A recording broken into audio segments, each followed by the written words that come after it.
The splendours and miseries of an Old Bailey hack. Some cases of Horace Rumpole, barrister at law. As told to and written down by John Mortimer, with Maurice Denham as Rumpole and Margot Boyd as Hilda. Rumpole and the Defence of Guthrie Featherstone. One of the hardest defences that I've ever undertaken was that of the middle-of-the-road Conservative Labour MP Guthrie Featherstone. Queen's Counsel, flatterer of solicitors, incessant bower to judges, obsequious player of golf with officials from the Lord Chancellor's office and the somewhat anxious head of our chambers at Equity Court in the Temple. The offence with which Guthrie was charged brought him before a singularly tough and relentless tribunal. His defence was by no means easy.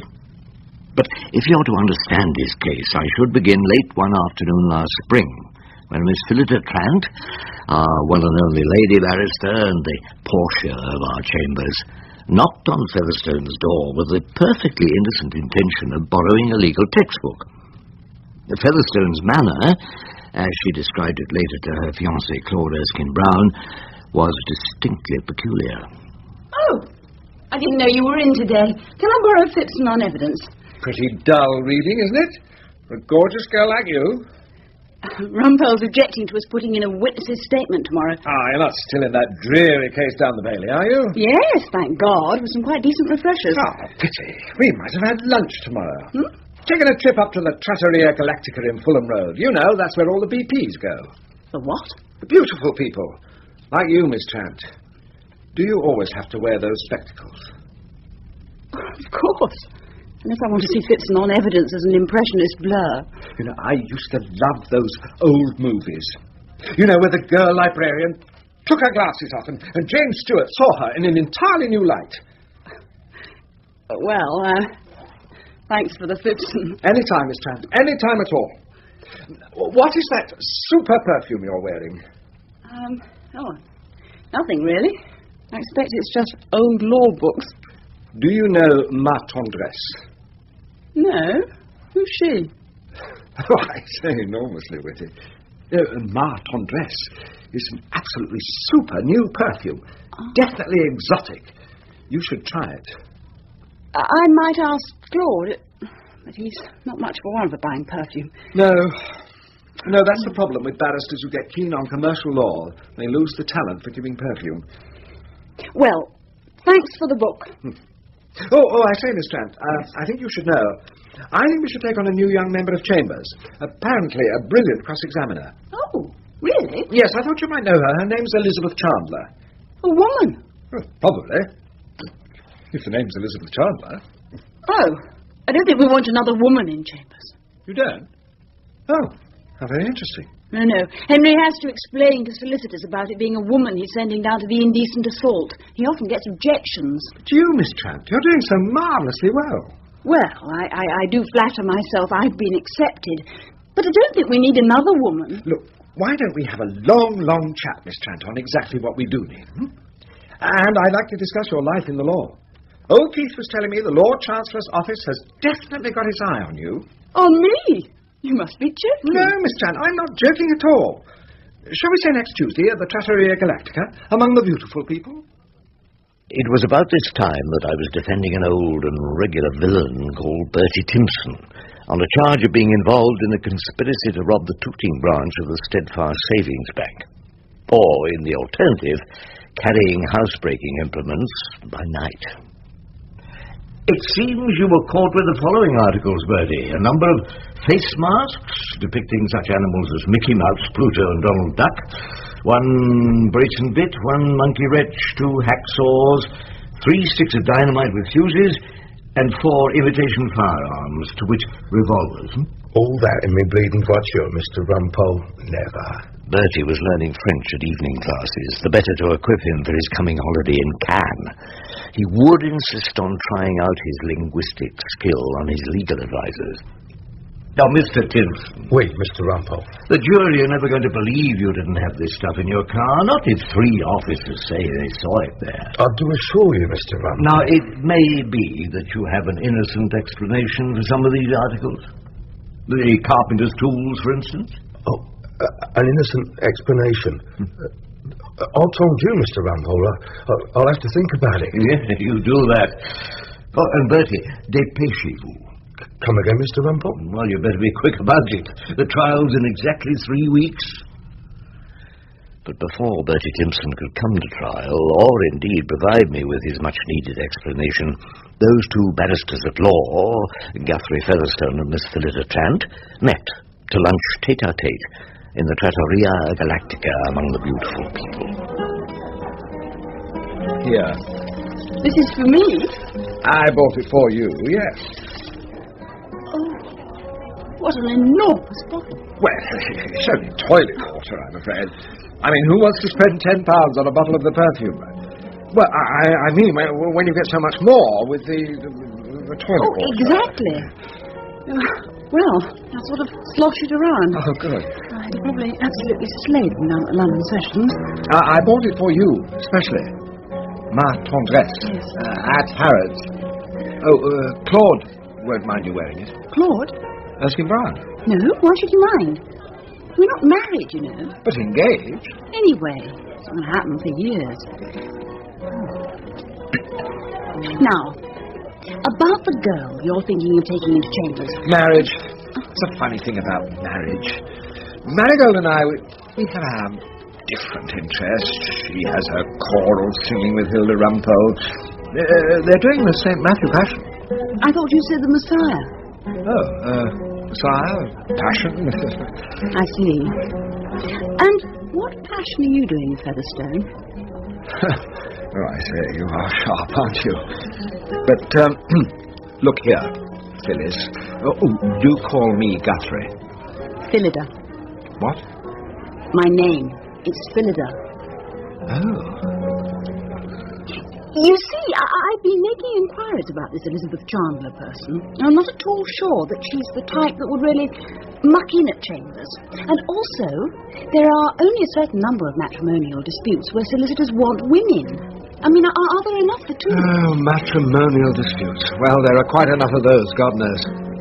But Marigold and I, we just face facts. What facts? Well, we may fancy other people, and, well, other people might fancy us. Might they? Yes. Yeah, we only stick together, of course, for the sake of the children. Oh, I hadn't heard about the children. Hadn't you really? Oh, well, there's Arabella. Mm-hmm. She goes to this funny little school in Kensington. I mean, she's only 8, but she's already got this extraordinary talent for dancing. And little Luke, well, he's only just 3, but I have got him down to Eton. I imagine he might want to come to the bar someday. Well, you don't want to fill the chambers up with Elizabeth Chandler. Look, if you've never actually seen the children, I just happen to have a couple of photographs about me. Only snaps, of course. Mm-hmm. We took them in Portofino last long vacation. It wasn't frightfully sunny weather. There, that's Bella, on the terrace of our hotel. What's she doing, the Dying Swan? Yes. Quite the little Margot Fontaine, isn't she? And, and this is old Luke, with his fingers in the spaghetti. Oh, my God. Oh, what on earth's the matter? My God. My God. Featherstone, Guthrie, are you in some sort of pain? Pain? Yes, pain. That's what I mean. Of course, I must dash immediately. Look, I'll pay the bill. Pay the bill? We haven't eaten anything. Goodbye, Phillida. See you in chambers sometime. I've been thinking about that load of stuff in the voiture, Mr. Rumpole. Oh, I'm glad to hear it, Bertie. I've been remembering. I had hoped you would. Them things were all to do with members of the family. Know what I mean? The Timpson family were a notable clan of South London villains who'd each and every one of them provided work for Rumpole over the years. They were a close-knit family who went into crime as other families go into the law. Them masks now. Not disguises for the bank robbery? Mickey Mouse and Pluto, of course not, Mr. Rumpole. I bought those for Den and Doris Kidd's party. Their little Marilyns just coming on for 9. And the toy guns was presents for the kids. I see. And the hacksaws and the brace and bit? DIY. Come again? Do-it-yourself shelving, Mr. Rumpole. Then I got hold of a nice set of the Encyclopedia Britannica, Very useful for the kids' education. What sort of a lorry was it, I wondered, off the back of which dropped odd sets of the Britannica? I was going to give him a hand with the shelves. Look really nice, them books would, in Dem's lounge. Trays elegant. Look, I don't want to ask awkward questions. Mr. Rumpole, I know you don't. But the sticks of dynamite, You want to know the truth? And that was a question I thought it wise to leave unanswered. My cousin Cyril's got a cottage down in rural Essex. Charming little place, but the fact is, I don't want to shock the ladies in the jury. Oh, carry on, Bertie. No main drains, Mr. Rumpole. Nothing but a septic affair down the end of the garden. And malheureusement, this tank gets blocked up. It won't seep away, not as it's meant to. And Cyril's old woman, Betty, she gets on to him about this. Well, how do you unblock a septic tank, Mr. Rumpole? Oh, I can't really say I've given the matter any thought. Dynamite. That's the idea I hear on. It sounds a desperate solution. Cyril's Betty was getting desperate, Mr. Rumpole. So I happened to meet this Welsh geezer who works in the quarries. A bloke whose name you can't remember, but you happened to meet in a pub. How did you know that, Mr. Rumpole? Well, let's just say from a long experience of the Timpson family defences. Oh, yes. So, he said he had a bit of dynamite to spare, and I brought a few sticks off him. I put them in the car for next time I was going down to Cyril and Betty's. I'd actually forgotten all about them, if you want to know the truth. Or could we call Betty Timpson as a witness? Oh, no, Mr. Rumpole. She wouldn't want to come to court. So, that's the story. Exactement, Mr. Rumpole. Well, we'll do what we can with it. I can't make any promises. When I got back to Chambers after my visit to Bertie Timpson and the Brixton Nick, I was surprised to hear from my clerk Henry that there was a lady waiting for me in my room. I opened my door to encounter a handsome young woman, about 35 years of age, cashmere twin set, double row of pearls, and an expression of grim determination. Mr. Rumpole, we have met over the years at Chambers parties. I'm Marigold Featherstone. The wife of the QCMP, our head of Chambers. Oh, yes, of course. But I'll just see if Guthrie's in his room. Oh, I don't want Guthrie at this particular moment, thank you very much. It's you I want, Mr. Rumpole. Would you mind closing the door?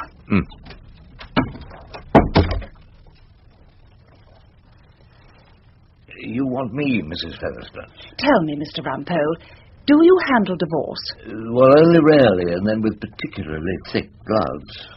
Why do you ask? I ask, Mr. Rumpole, because I have need of your services. Mine? For a divorce. Huh? I mean, who? My husband, Mr. Rumpole. I'd hardly be bothering to divorce anyone else's husband, would I? I could see the force of her argument. I'm afraid Guthrie's gone completely off the rails. Oh. Well, girl, can you be sure about that? I mean, what's the evidence? The evidence, Mr. Rumpole, is the evidence of my own eyes. From that moment, I began to feel pessimistic about the chances of a defence for our learned head of Chambers. The eyes of his lady wife were clear and unblinking, the sort of eyes that might well be believed in a court of law. I was in the perfume department at Harrods, Mr. Rumpole.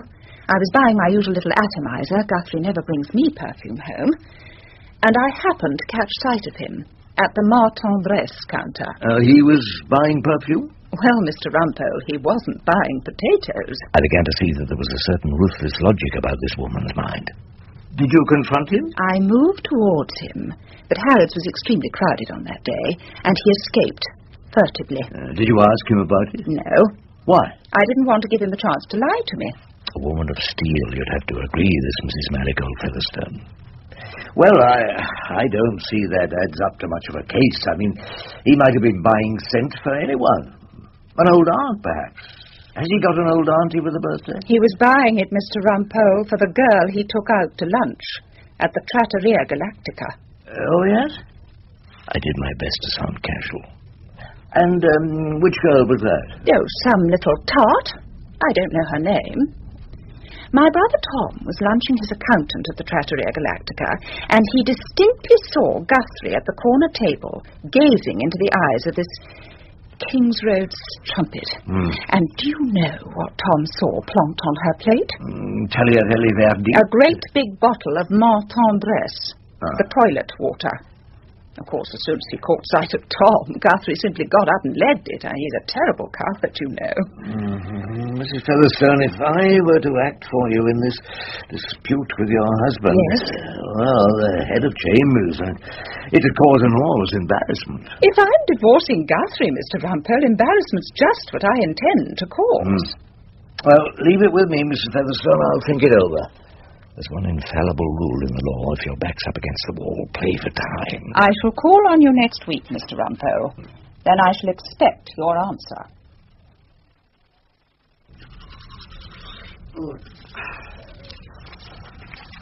Me for aught that ever I could read. Could ever hear by tale or history the course of true love never did run smooth. Are you coming to bed, Rumpole? But either it was different in blood, or if there were a sympathy in choice, war, death, or sickness did lay siege to it, making it momentary as a sound, swift as a shadow, short as any dream. Oh, do come to bed, Rumpole. You catch your death standing there in your pyjamas. Oh, Marigold Featherstone wants to divorce the QCMP. I know that. You do? Seem to forget. Marigold and I go to choir together. We're doing the St. Matthew Passion. You mean to say you interrupt that sacred music to discuss the amorous adventures of Guthrie Featherstone? Of course we do. Marigold wants you to act for her in the divorce. Oh, I can't do that. I never prosecute. I'll have to defend Guthrie Featherstone. Defend him? But he's got a floozy, Rumpole. Why ever should you do that? I suppose because the old thing's in trouble. Don't you over up it, Hilda? All right. But he's got a floozy. Perhaps he imagines he's in love.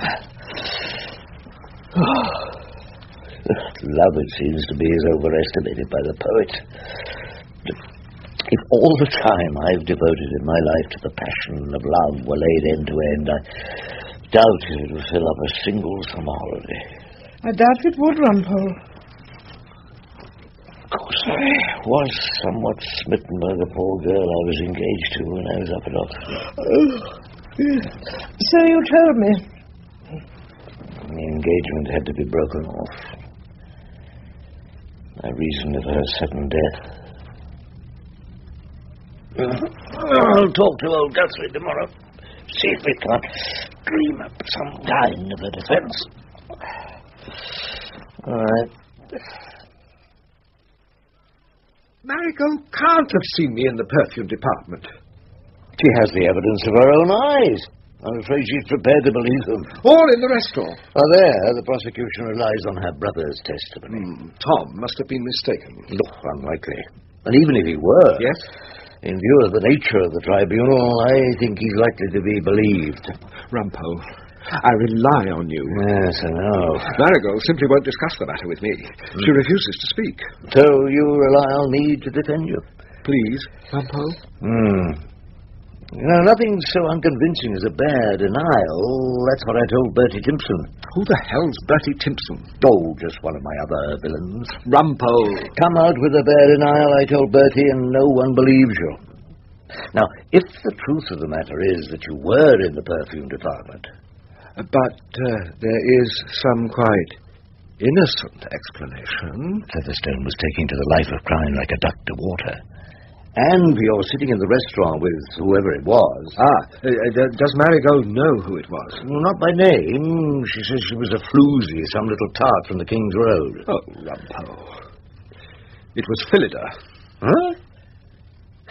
Can you possibly mean Miss Phillida Trant, member of this distinguished chambers? Yes, Rumpole. I'm afraid that's exactly who it was. Well, then, if there is an innocent explanation... Of course, Rumpole. Entirely innocent. We could call Miss Phillida Trant to give evidence. I imagine she's a witness who would carry a good deal of weight, even with the most obstinate. Well, no.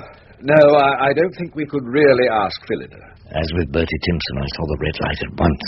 There is no course more fatal to the defence than calling an unhelpful witness. Your lady wife says she'll be back to speak to me. Tell her, Rumpole. She'll listen to you. I'm sure she'll listen. Tell her? Of course I'll tell her. I'll put your case to her, fair and square. The only problem is, Featherstone, my old darling defendant. Yes? As yet, I have absolutely no idea what your case is. I'll think about it. Well, you'd better think quickly. Marigold will be here in exactly a week's time. In my humble submission to the court, I'm sorry, I mean to you, Mrs. Featherstone, you have absolutely no reason for a divorce, or indeed to feel any emotion except conjugal love and gratitude towards my client. I mean your husband. What should I say? Thank you very much, Guthrie, for messing about with the floozy. And on that charge, I shall be able to demonstrate that Guthrie Featherstone, QC, MP, is entirely innocent. Innocent? Oh, yes. All men are innocent until they're proven guilty. Well, he is proven guilty, as you call it, by the evidence of my own eyes, and of Tom's eyes. Mrs. Featherstone, when is your wedding anniversary? Next month, the 21st. Guthrie always forgets it. Well, this year he didn't forget it. He remembered it most devotedly. Tell me, Mrs. Featherstone, do you like Martondress perfume? Oh, I've absolutely no idea. I've never tried it. Ah, then it'll be a new experience. Your husband hopes you'll find it enjoyable. What on earth do you mean? He went into Harrods to buy you a large bottle of Martondress as a present for your wedding day. Tom saw him in the restaurant. The purely circumstantial evidence on which so many people have been wrongly convicted. You're not suggesting Tom was mistaken. Not in what he saw, but in the interpretation to be placed upon it. You see, Guthrie had just slipped into the trattoria, and he happened to see a lady, a member of the bar, as a matter of fact, waiting for a girlfriend. A member of the bar? Oh, yes, Mrs. Featherstone, a profession open to all sorts and conditions of men and women. He sat down to chat to her about a case they were involved in, and then he left her. Her friend never turned up, and she went shortly afterwards. But they opened a parcel. A bottle of scent. Of course.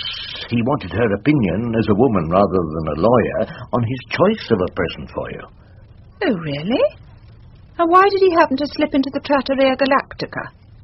Can't you guess? I certainly can't. He went in to book a table, of course. It's there he intends to take you out for a slap-up spread, Mrs. Featherstone, with champagne laid on regardless, to celebrate a decade of happy marriage on the 21st of next month.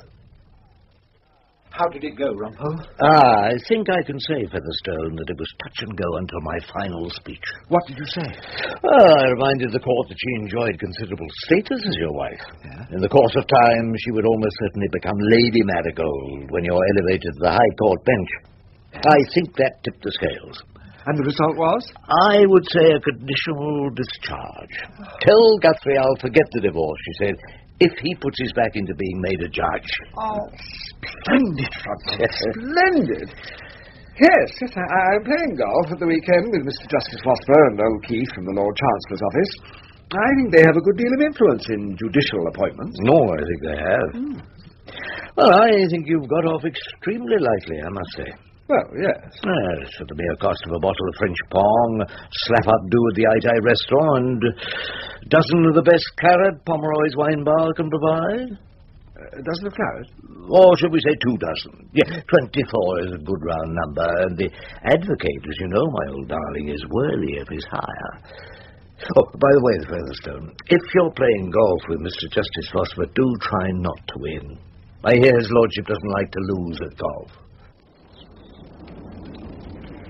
Right, Caddy. Tee up for me, will you? Yes, as I was saying, it's a funny thing, Featherstone, what makes a fellow judge material. Am I right, Keith?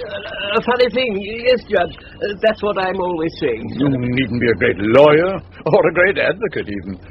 Of course, you need common sense. Isn't that right, Keith? Common sense, that's perfectly right, Judge. And complete respectability. Hey, Keith? Respectability, of course, Judge. No good having Her Majesty's judge dragged through the divorce courts. Would you say that, Keith? No good at all. It'd be unthinkable.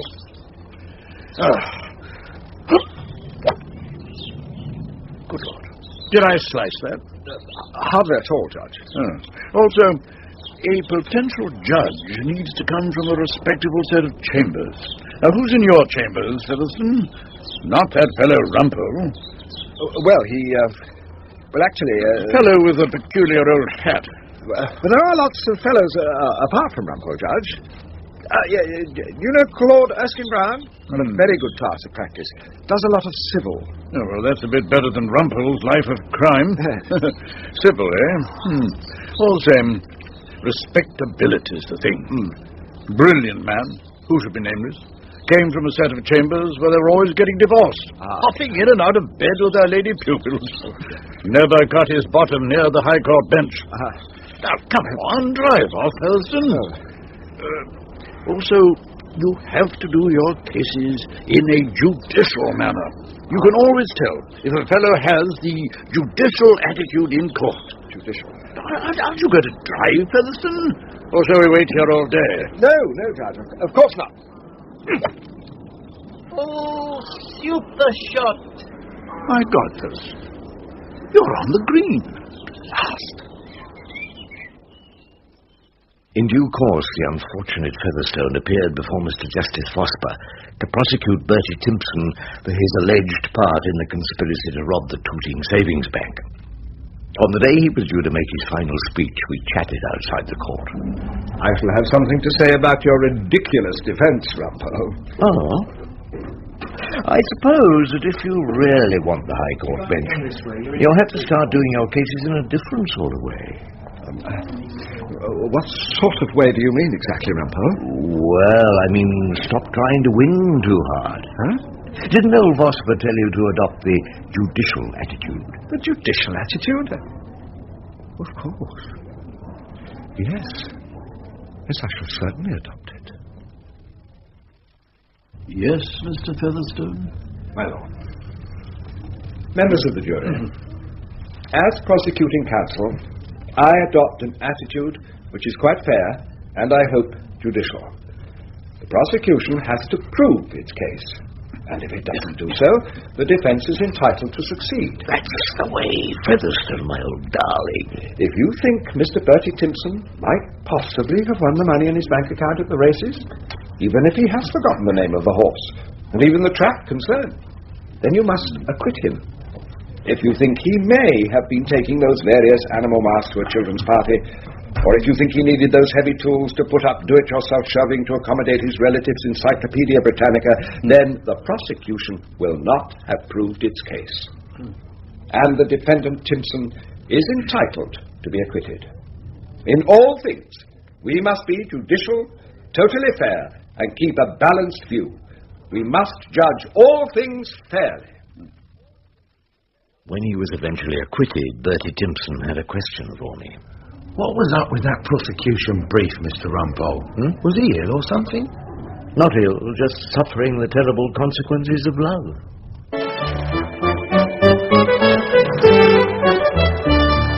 That was Maurice Denham as Rumpole, Margot Boyd as Hilda, and Michael Spice as Guthrie Featherstone in The Defence of Guthrie Featherstone.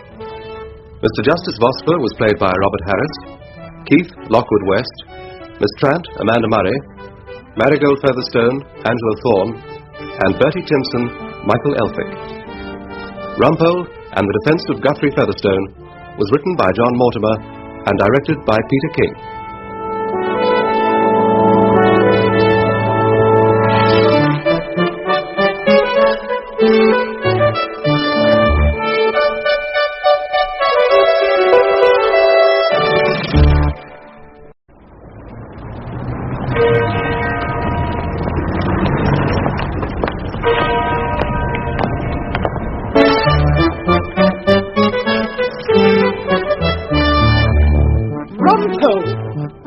The splendours and miseries of an Old Bailey hack.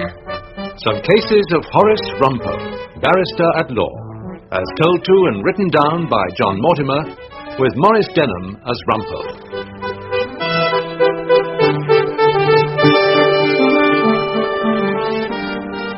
Rumpole and the Showfolk. One of my most disturbing engagements in a murder was when I went on tour to the bleak north country town of Grimble, to appear at the local assizes in a piece called The Queen. She does keep enormously busy prosecuting people, against Margaret Freer. The only item on the programme, wilful murder. And if I seem to be making use of certain theatrical phrases, this is not really inappropriate, as the Maggie Freer case really began one evening at the local rep, of which she was a star, at the end of a performance of Private Lives. I always thought you were stupid from the first, but I must say I never realised that you were a malicious little vixen as well. Stop it! Stop it! You incomparable brute!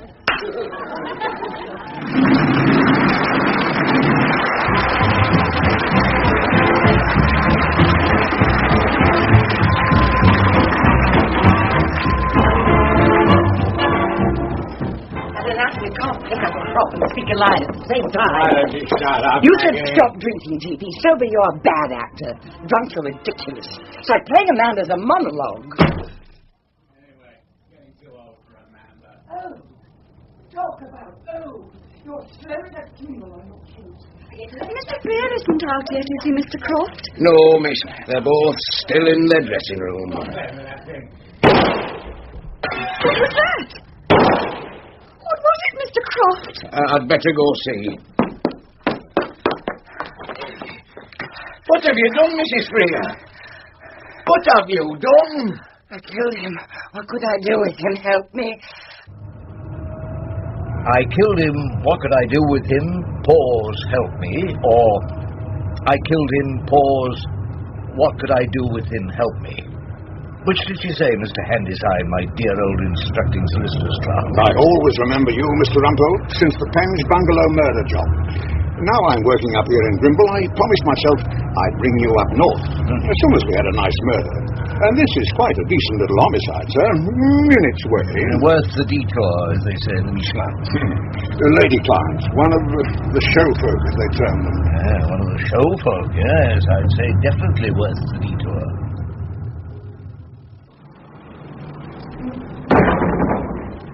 Counsel and solicitor, to see the prisoner, Mrs. Freer. That's right, sir. Mr. Allen QC is with her already. I told my senior partner, sir, I told him straight, Mr. Rumpole's quite capable of doing this one on his own. Reminded him, did you? I did the Penge bungalow murder alone and without a leader? Yes, the senior partner did seem to feel we should take in Mr. Jarvis Allen, QC. Oh, I know. Silks go with murder like steak goes with kidney. Now, this Jarvis Allen, QC, pretty competent sort of man, is he? Well, I've only seen him on the bench. On the what? Your learned leader sits as recorder here. He gave a young Claraway in our office 3 years for a punch-up at the Grimble United ground. Oh, there's no particular art involved in getting people into prison, Albert. How is he at keeping them out? You tell us you remember nothing. Jarvis Allen, QC, was a thin, methodical man with rimless glasses and a generally rimless appearance. He was addressing our client, a pleasant-looking woman, older than I'd expected. She sat in a corner of the prison interview room, quite composed and entirely silent. It's the shock, you see, Mr. Allen. It's wiped out all her recollection. Mrs. Freer, Tommy Pierce is prosecuting. Of course, I know him well. And if we went to see the judge, who's a perfectly reasonable fellow, I think there's a sporting chance. I'm making no promises, mind you. There's a sporting chance they might let us plead to manslaughter. Much more agreeable doing 10 years for manslaughter than 10 for murder. Is that the choice you're offering? I don't know if you read the evidence, Rumpole. Our client was found with a gun in her hand. A stupid place to have it if she'd actually planned the murder. Rumpole, as I've had to tell Mrs. Freer very frankly, there is a clear admission of guilt, which is not disputed. What she said to the stage doorman, Mr. Croft. I killed him. What could I do with him? Help me. You read that, at least. Oh, yes, I read it. That's the trouble. What do you mean? Well, I mean, the trouble is I read it. I didn't hear it. None of us did. And I don't suppose Mr. Croft had it spelled out to him with all the punctuation. Really, Rumpole, I suppose they make jokes about murder cases in London. Look, suppose our client said, I killed him. What could I do with him? Help me. That's the reading. What? The reading of the line. Tell them that. Tell them how I said it. I'm afraid, dear lady, I shan't be able to tell them anything. And who am I, after all, but the aging juvenile? Now, the reading of the line, as you call it, will have to come from your QC, Mr. Jarvis Allen, who is playing the lead. However, by the next morning there was a welcome development and a sudden change of cast. Morning, Mr. Handyside. Lovely day for a murder. Oh, not too good, sir. The client's given Mr. Jarvis Allen, QC, the sack. Yes, she wants to be represented by you alone, sir. I'm not sure why that is. Well, perhaps she thinks I'd be better cast.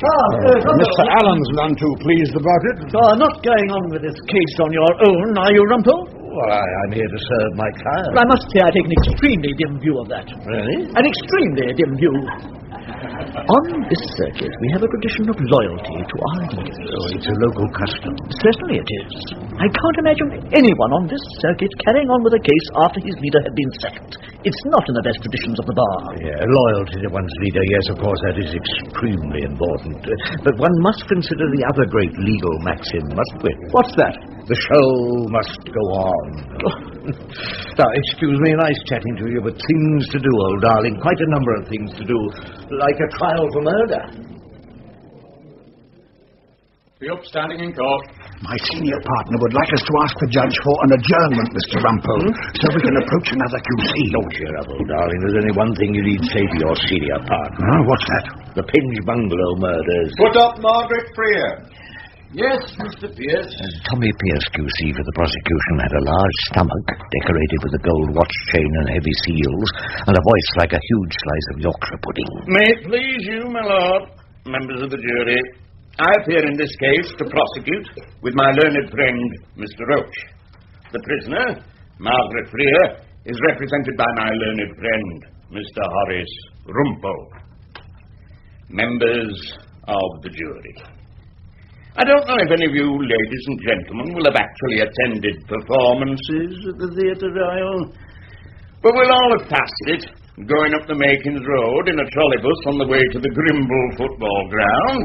Who did this stand-up comic think he was, the Rob Wilton of the Northern Circuit? You know where it is, members of the jury? Past the Snailsham roundabout, on the corner, opposite the Old Britannia Hotel, where we've all celebrated many a win by Grimble United. In this case, members of the jury, we enter a different world, alien to most of us, the world of the show folk. They live a strange life, you may think, a life of make-believe. On the surface, everyone loves each other. You were wonderful, darling, said to men and women alike. Should Rumpole heave himself to his hind legs and protest against this rubbish? No, Rumpole decided to sit still and assume a look of bored indifference. This is not a case which depends on complicated evidence, members of the jury, or points of law. It simply amounts to this. The murder weapon, a revolver, was found in the defendant's hand as she stood over her husband's dead body. A bullet from that very weapon had penetrated the rib cage and entered the heart. I think both of them were shouting. Mr. Croft, the stage door man, was standing in the witness box in his best blue suit. The jury clearly liked him, just as they disliked the story he told. And then, Mr. Croft? I heard the second shot. Did you go into the room? It was a mess, a right mess. Glass broken, blood, and he was sprawled in the chair. I thought he was drunk for a moment, but he wasn't.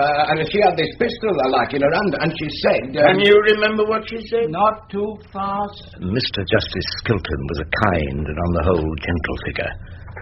He had the roseate and weather-beaten complexion of a man who spends a good deal of his time dunging the roses in his Surrey garden. Just follow his lordship's pencil, Mr. Croft. And the judge was, worse luck, preparing himself to write it all down. Oh, she said, I killed him. What could I do with him? What did you understand that to mean? My lord, it isn't what this witness understood it to mean. It's what the jury understand it to mean. My lord, the witness was there. He could form his own conclusion. Please, gentlemen, let's try and have no disagreements. At least not before luncheon. I think Mr. Croft may answer the question. Oh, I understood it to mean she was fed up with him and she didn't know what else to do. But to kill him. Yes, my lord. Did she say anything else that you remember? I think she said, help me. Yes. Just wait there, will you, in case Mr. Rumpole has some questions? Just a few, my lord. Mr. Croft, when you saw the deceased Freer slumped in the chair, your first thought was that he was drunk. Oh, yes. Had you seen him slumped in his chair, drunk in his dressing room on many occasions? A few. Quite a few? Oh, yes. After performances, he stayed on drinking in his dressing room? Some nights. Most nights? Well, yes. And most nights he'd be the worse for drink? Some nights. Did he ever celebrate with an evening of sobriety? Oh, my lord. Mr. Croft, when you came into the dressing room, the deceased Freer was the nearest to the door. Yes. About 2 or 3 feet away. Aye, that's all. My client was standing halfway down the room. Yes. Holding the gun. He's told us that. Now, the dressing room mirror stretches all the way along the wall. Yes. And it was broken at the far end away from the door. Yes. Then, to have fired the bullet that broke that end of the glass, my client would have had to turn away from the deceased and shoot behind her back. Surely, my lord, that's a question for the jury the to witness decide. was there. He can form his own conclusion. Now, what's the answer? Well, I suppose she would. You suppose she would. Wouldn't that depend, Mr. Rumpole, on where the deceased was at the time that particular shot was fired? Exactly, my lord. If your lordship pleases. Mr. Croft, perhaps we could now turn to the matter of what she said when you went into the room. I can remember that perfectly. The words, yes, it's the reading that matters. Of what, Mr. Rumpole? The stress, my lord, the intonation, it's an expression used in show business. Well, perhaps we should confine ourselves to expressions used in the law courts, Mr. Rumpole. Yes, certainly, my lord. She said she'd killed him, and then, after a pause, what could I do with him? Help me. Yes. Meaning, what could I do with his dead body and asking for your help? My lord, that surely... He was there. She never meant that she'd killed him because she didn't know what to do with him.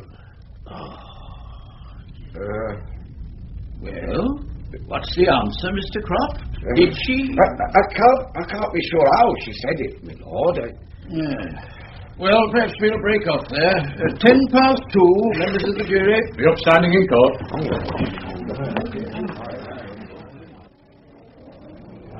Mr. Rumpole. Yes? A little gnome-like man wearing a bow tie came bouncing up to me. He had the sort of smiling, expressionless face you see on a ventriloquist doll, while his boot-black hair looked as if it had been dyed. My name's Danny Derwent. I'm the director of the Grimble Players. Oh. I just wanted to thank you for what you're doing for Maggie. Maggie's so wonderful. Such truthfulness. Such sincerity. Well, I'm glad you told me that, Mr. Derwent. And your performance, Mr. Rumpole, out of this world. Oh. Well, thank you. Thank you very much. What I admired, sir, was the timing. The pause before you started cross-examination. Pause? You took a beat of 9. I counted it. 9 seconds. Did I? Did I really? Built up tension, of course. I could see what you were after. You really must let me know if you ever want a job in rep. Have you any questions, Mr. Rumpole? Just a few, my lord. Mr. Alan Copeland. 2, 3, 4. It's the timing, old dog. The 4s. 7, 8, 9. Now, you are an actor in the Grimble Repertory Company? Yes. Mr. Copeland was the juvenile lead, a pleasant young man in a dark suit and tie, good witness box costume. He seemed friendly. You knew that the deceased G.P. Freer owned a revolver? Yes. He was in a spy film, and it was one of the props. He bought it. But it was more than a bit of scenery. It was a real revolver. Unfortunately, yes. And he had a license for it? Oh, yes. He joined the Grimble Rifle and Pistol Club and used to shoot at targets. I think he fancied himself as James Bond or something. As James who? A character in fiction, my lord, a person licensed to kill. He also spends a great deal of his time sleeping with air hostesses. Mr. Rumpole, we have quite enough to do in this case dealing with questions of fact. No. I suggest we leave the world of fiction outside the court with our overcoats. Miss Kirsten Hope, why were you waiting at the stage door? Miss Hope turned her large, ingenue eyes on the jury and gave her evidence in a whisper, which must have made her unintelligible to audiences at the Theatre Royal. Somehow, I can never bear to leave. After the show's over, I can never bear to go. I suppose I just love the theatre. Or do you just love Mr. G.P. Freer? You waited for him every night, didn't you? He left his wife at the stage door and took you home? Sometimes. You're dropping your voice, Miss Hope. Sometimes, my lord. Every night? Most nights, yes. Thank you, Miss Hope. Mrs. Freer, you'll be giving evidence this morning. Just tell the jury what you can now remember. Yes. You see, I can remember quite a lot when I'm working with someone sympathetic. Is my costume right? I mean the dress. Oh, absolutely right. I hoped you'd think so. I wore it in time in the Conways. Now, listen to the questions. Answer them as shortly as you can. Every word to that North Country comedian for the prosecution is giving him a present. Just stick to the facts. And not a word of criticism of the dear departed. You want them to like me? Well, they shouldn't find that too difficult. Now, I want you to be yourself. No, you don't.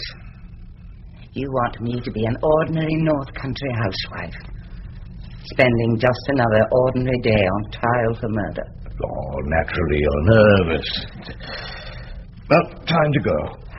Bloody sick to the stomach every time I go on. Good luck. We never say good luck. It's bad luck to say good luck. We say break a leg. Break a leg. Mrs. Freer, just keep your voice up, will you, so all the members of the jury can hear you? Now, did your husband, G.P. Freer, ever say anything to you about another woman? He told me he was very much in love with Kirsten. With Miss Hope? Yes, with Kirsten Hope. And that he wanted her to play Amanda. Oh, that's the leading lady? Yes. And what was to happen to you? He wanted me to leave the company, to go to London. He never wanted to see me again. What did you say to that? I said I was terribly unhappy about Kirsten, naturally. Just tell the ladies and gentlemen of the jury what happened next. He said it didn't matter what I said. He was going to get rid of me. He opened the drawer of the dressing room table. He was standing then? I would say staggering. Yes. And then? He took out his revolver. Oh, this one? I think so. What effect did it have on you when you first saw it?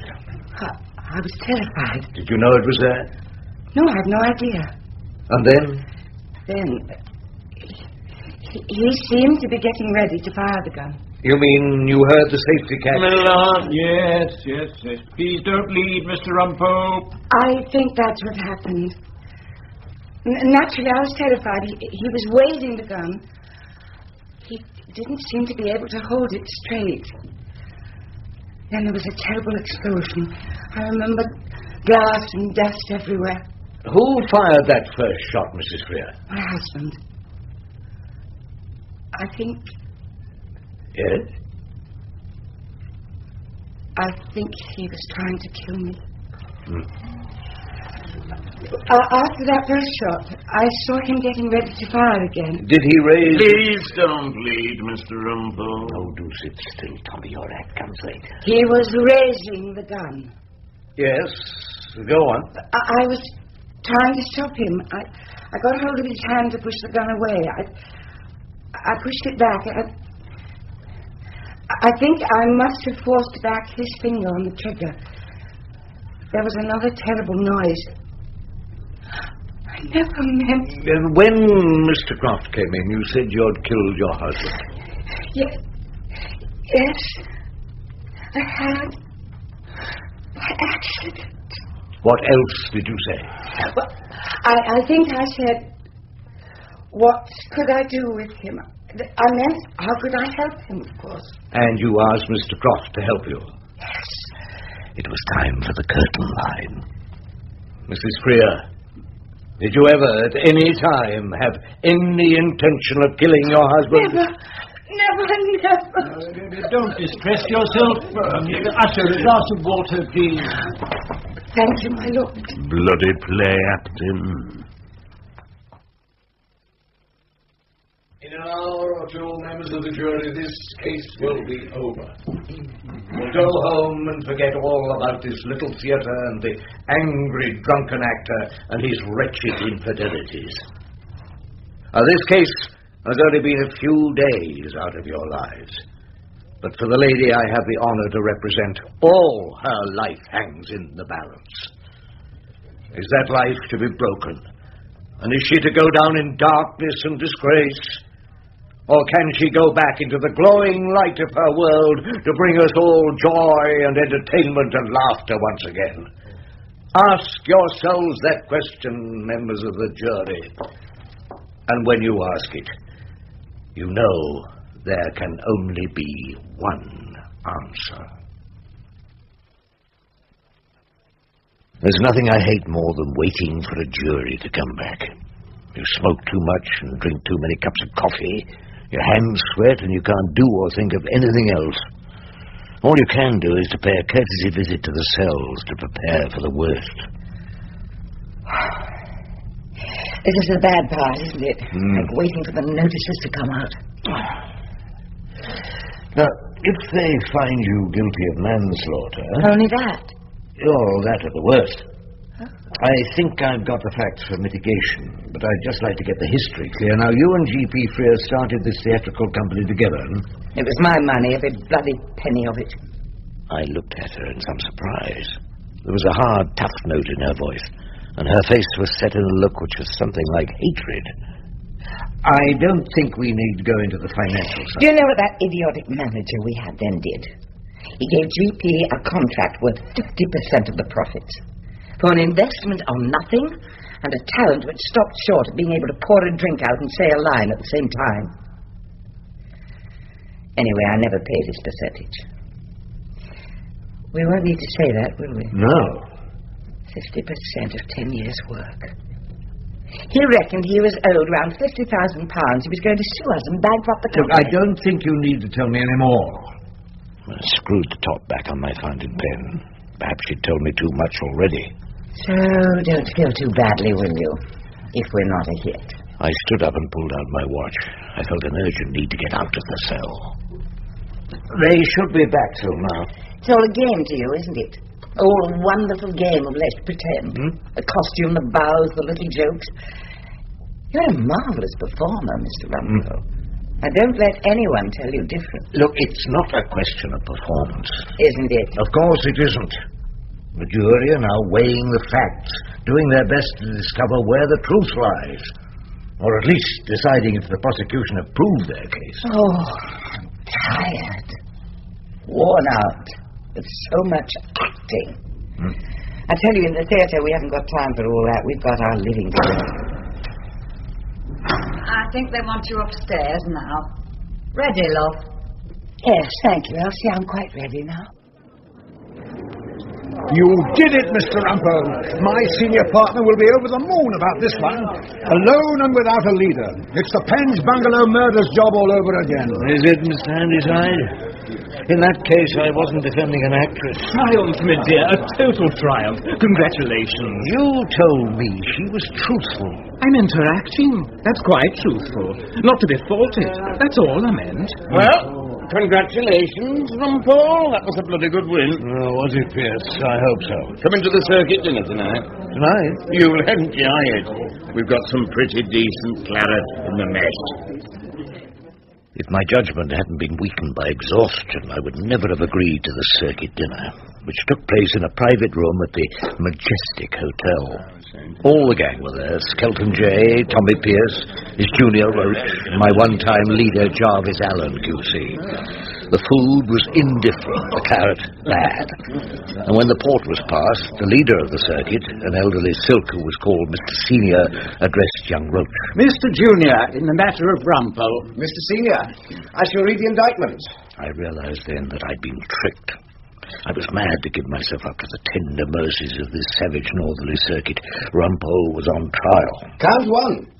Deserting his learned leader in the hour of his need. That is to say, on the occasion of his leader having been given the sack, Rumpole stayed on. 5 minutes having elapsed since the loyal toast, you may now smoke. Said Rumpole did add to the seriousness of the offence by proceeding to win the case in the absence of his learned leader. Rumpole, have you anything to say by way of mitigation? Well, the show had to go on. What did Rumpole say? But what sort of a show is it? Have you considered what we're doing to our clients? Seeing they wear ties, keep their hands out of their pockets, call the judge my lord, generally behave like grocers at a funeral. And what do we tell them? To say nothing which might upset a jury of lay preachers, and look enormously grateful for the trouble everyone's taking to bang you up in the neck. And what do we find out about our clients in all these trials? Do we ever get a fleeting glimpse of the truth? Time's up. Oh, all right, the performance is over. Rumpole, mitigation has, of course, merely added to the seriousness of the offence. By winning your case, you showed a total disregard for the feelings of an extremely sensitive silk. The least sentence I can pass is a fine of 12 bottles of claret. Have you a checkbook handy? Members of the mess will now entertain the company in a song. No, really. Are you sure? I'm looking on the road to Mandalay, where the old Virginia lay, and the dawn came up like thunder out of China across the bay. As I wrote out the cheque, I wasn't really listening. £36. I'd had quite enough of show business.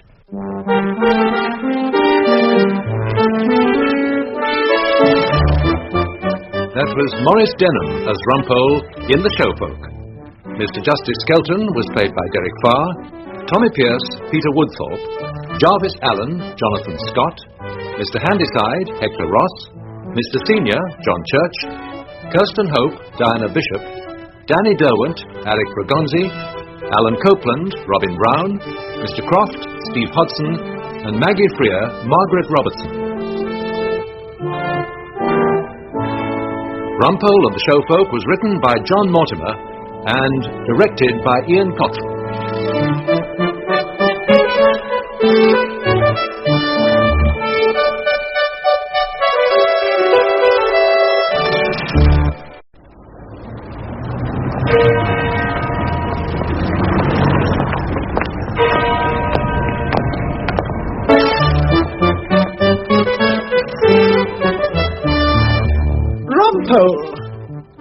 The splendours and miseries of an Old Bailey hack.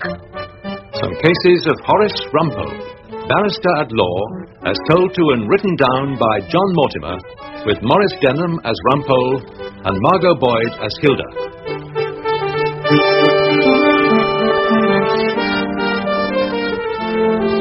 Rumpole and the Fascist Beast.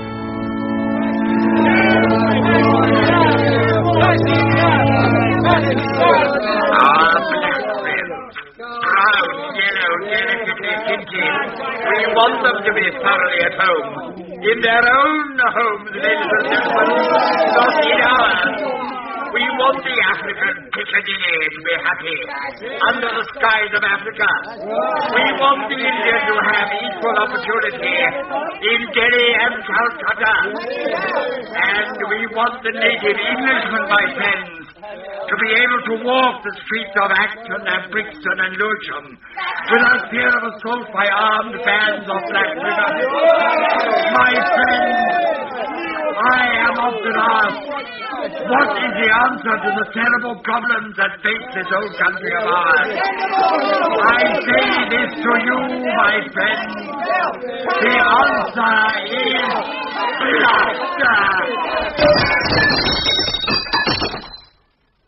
Britain First Party Rally in Brixton ran the headlines in the Times next day. Clashes with the new socialists, a candidate arrested. The news was bad. We seemed to have been whisked back to the 30s, the bad old days. I knew what was going to happen next. Gas masks, call-up, dried eggs, Dame Vera Lynn, J.B. Priestley on the wireless, the RAF ground staff. Oh, surely I was too old for the RAF ground staff. But in the course of time there came about not the return of World War II, but another case for Rumpole, and the arrival of a new face in our nest of barristers at Equity Court in the Temple. Is this Mr. Rumpole's chamber? Yes. You want Rumpole? My name is Khan. Henry! Lutf Ali Khan. I'm Mr. Rumpole's new pupil. Finished?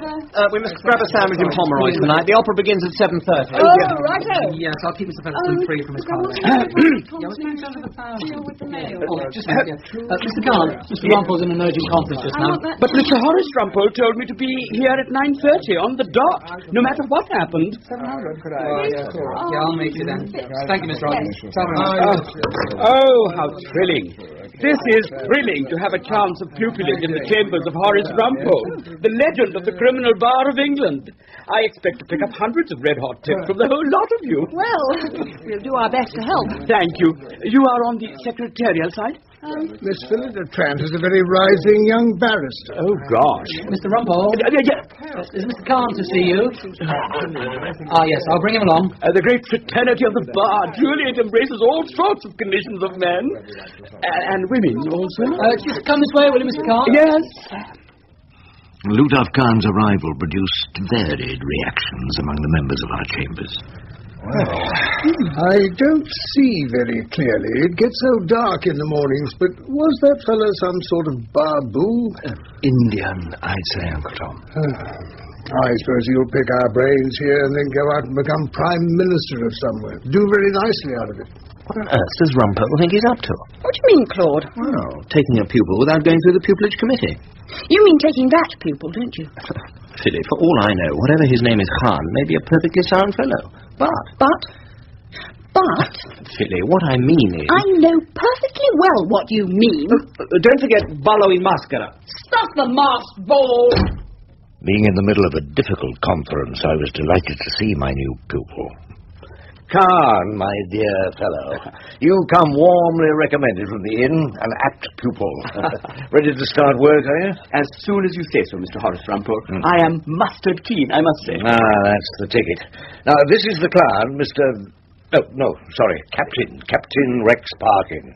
And young Simmons, our instructing solicitor, my new pupil. Lutf Ali Khan, at your service, Captain. Yes, well, why not sit down here, dear boy? Learn to take notes. I never have. I would like to stress, Mr. Rumpole, this is a confidential matter. No, don't mind Khan. It's the only thing to do with pupils. Throw them into the deep end. You know what we have here, Khan? Yes. Now a nasty charge under the Race Relations Act. Now, let's see what I know about our client. Captain Rex Parkin, ex-Pay Corps, served overseas. I served my country as best I could, given my medical condition. Oh, yes, flat feet. Captain Rex Parkin was a middle-aged, humorless man who wore a neat blue suit, Pay Corps tie, a sparse, sandy moustache, and the expression of someone prepared to die for his cause. I went on reading his statement. Flat feet? Oh, don't worry. I was in the RAF ground staff. We both avoided the temptations of heroism. Worked after demobilization, selling worldwide encyclopedia. Married for 25 years to Mavis Parkin. Owns his own bungalow. Mandalay, Durbar Lane, Bexley Heath. Employed since 1958 as a clerk in the southeast area gas board. Captain Parkin wishes it to be known that he is absolutely sincere. Yes, but unfortunately that isn't a defense in law. I've known quite a number of very genuine robbers. They sincerely wanted to be rich. When you look at the depositions, they've really got very little against you. Some extremely ill-chosen words. It could be ambiguous. The answer is blood. Mr. Rumpole, on the question of sentence...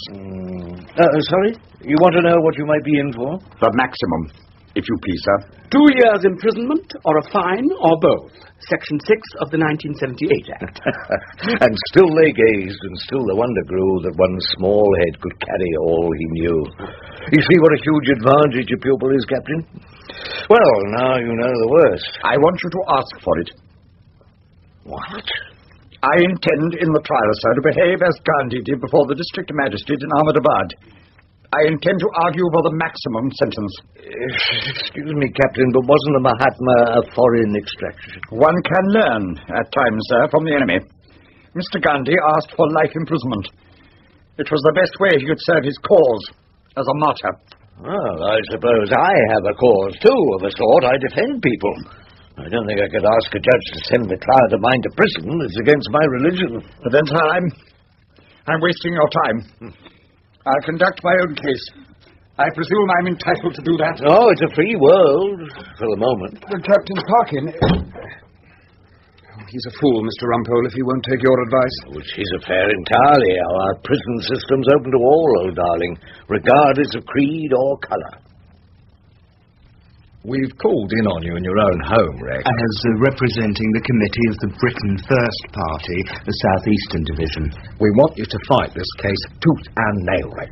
The only way that I can serve the cause is as a martyr. The cause doesn't want you in jail, Rex. The cause needs you for the election. We got you a good criminal lawyer, Rex. Mr. Rumpole appeared to have no sympathy with our beliefs. And he has an immigrant pupil. Oh, very cunning, that. Show the jury we're not racialist. Coffee, everyone? Oh, thank you. You want him to fight this case, don't you, Mrs. Parkin? Fight the case? That's up to the captain. Sugar, Mr. Mosley? No, thank you, dear. I'm sweet enough already. The leader has let it be known privately he wants this case fought all the way. So that it has the force of an order? Well, you can put it like that, Rex. Then, naturally, I shall do my best to carry out the leader's orders. To the letter. A fine old English gentleman, our Rex. Oh, yes. One of the old school, our Captain Parkin. Oh, quite with it, would you say? Not quite up to the needs of the times. Not quite up to the position of chairman of the South East Area Party. Rex Parkin's got a good deal of support all the same with the rank and file. Among the Thicks. I can see him losing that if he manages to wriggle out of this charge with the help of some clever-dick liberal lawyer. How would that be seen, Sidney, among the Thicks? It would be seen as deserting his post when under fire. It would be seen as bloody yellow behaviour, if you want to know the truth, Clifford. I suppose that could lead to a vacancy as chairman of the South East Area. A power vacuum, would you call it? A vacuum that you are highly qualified to fill, Cliff Worsley.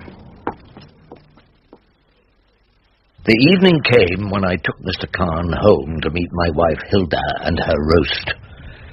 She, who must be obeyed, didn't actually scream or send for the police when she clapped eyes on my pupil, but she looked severely shaken, and the atmosphere around the festive board was somewhat tense.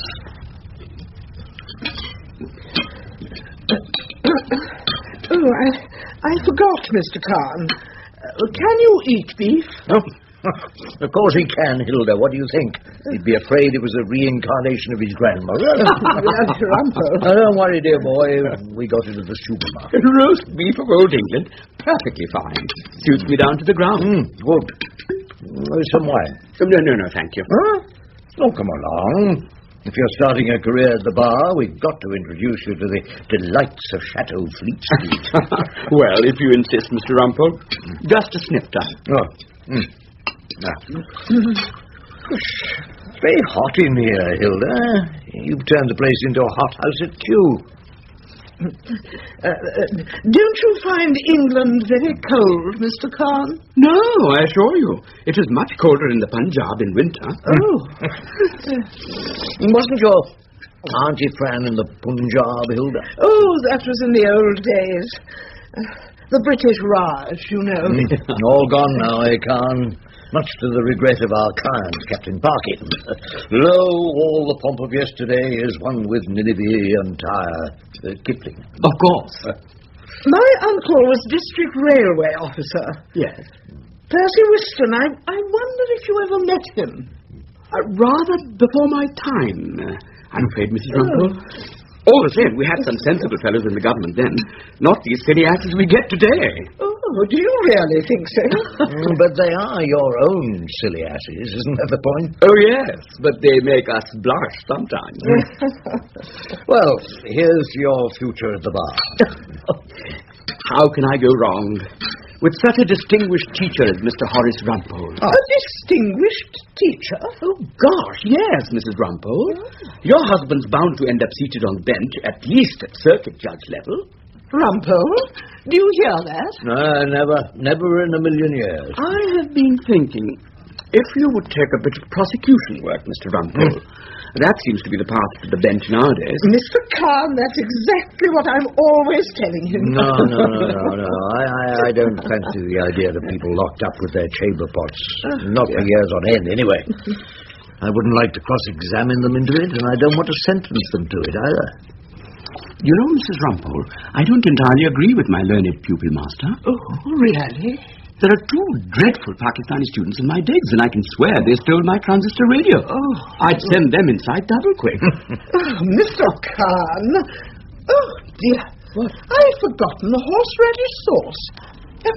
Silly me. Just wait there a minute. Oh, it's all right, Hilda. We're not going anywhere. Well, Khan, life at the bar will hold no further terrors for you. What do you mean, Mr. Rumpole? Oh, the Lord Chief, the Court of Appeal, the House of Lords, the Uxbridge magistrates. They'll all be child's play, like shooting fish in a water butt. Now you've dealt with the Ayatollah in so masterly a fashion. With the Ayatollah? With my wife. She who must be obeyed. I honestly think Mrs. Rumpole has a point, though, sir. You should think in terms of a judgeship in the years to come. Be a judge? Never in a million years. Miss Philadelphia, the Portia of our chamber. Hello, Rumpole. Are you prosecuting me in the race relations case? That's right. What's our judge like? Jimmy Jameson. I was at school with him. Oh? Linklaters, a wind-blasted penal colony on the Norfolk coast, where 13-year-olds fought for the radiators, tried to hide the lumpy porridge and letters from home. Jimmy was a small, trembling child from Scotland, wore a chest protector, was incredibly mean about his tack. Well, let's hope he's tough enough to enforce the Race Relations Act. Really, you of all people, defending a fascist beast, Rumpole. Why me of all people? I'm a follower of Monsieur Alloway. Voltaire. Yes, I disagree with everything you say, but I will defend to the death your right to say it.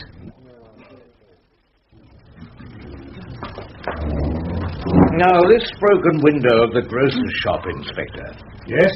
You have no way of knowing if the perpetrator of that act had heard my Khan's oration, had you? No, sir. It might have been done by anyone at all.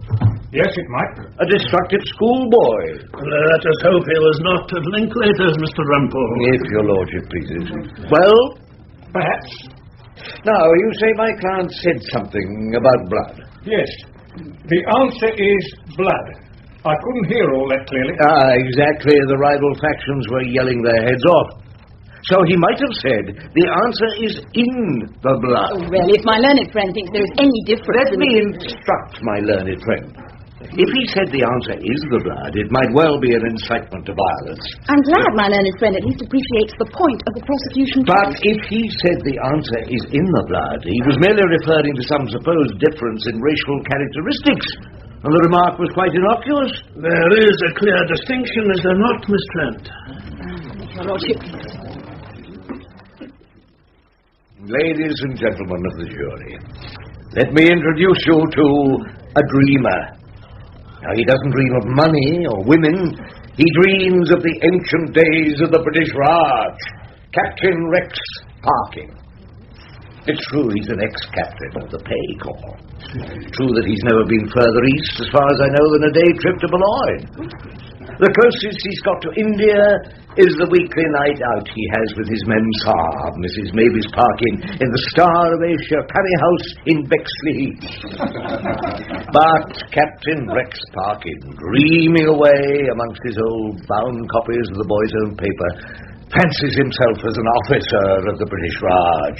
The Union Jack flies daily over his bungalow, Mandalay, number 12 Durbar Lane, and is solemnly lowered every evening at sunset. Hardly appropriate dreams are they for 1978, when you could hardly call out the Bengal Lancers to subdue a spot of trouble on the Ealing frontier, or ride out by elephant to accept the surrender of the Maharaja of Muswell Hill. The jury were laughing, which was exactly my intention. But when I glanced at my client, Captain Rex Parkin, in the dock, he was glowering furiously, and might, if it hadn't been for his pronounced sense of discipline, have risen to protest. I swept on hurriedly with my closing speech. Is this a free country, members of the jury? Is this the country where Captain Parkin and other eccentrics can flourish in all their dottiness? I may not agree with Captain Parkin's words. It's very easy to believe in free speech for those we agree with. But someone, a wise Frenchman, once gave us the answer. I disagree with everything you say, but I will defend to the death your right to say it.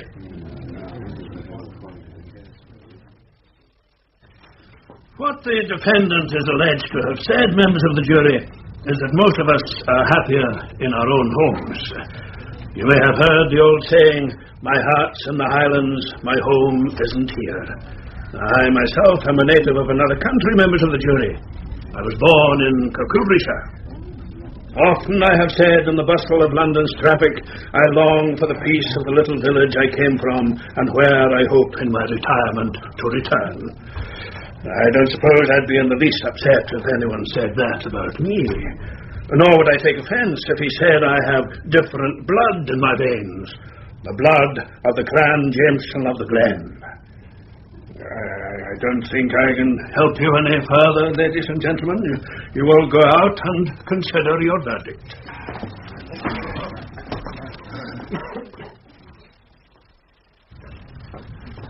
You find Reginald Maxwell Parkin guilty or not guilty? Not guilty, my lord. Hey! And that is the verdict of you all? It is, my lord. Very well. The defendant may be discharged, with a word of warning. Just be careful how you express your views in public. They may be misunderstood. I will rise now. Captain Parkin looked at me with his strangely colourless eyes, standing like a ramrod in his parody of a military bearing, and said something to me which I shall not quickly forget. May God forgive you, Mr. Rumpole. I certainly shan't.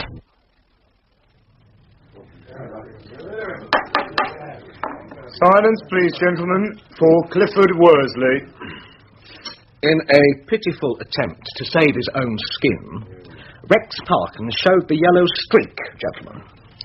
He allowed his barrister, in a so-called court of law, to pour scorn on the party, to make us a laughingstock at the Old Bailey and in the national press. Therefore, I beg to move, Sidney, as Deputy Chairman, and gentlemen, that Rex Parkin, having proved himself unworthy of the high office we have entrusted to him, be removed as Chairman of the South East Area Party. And I beg to propose Clifford Worsley for the chair. Does any gentleman second? I second. Have you anything to say, Rex?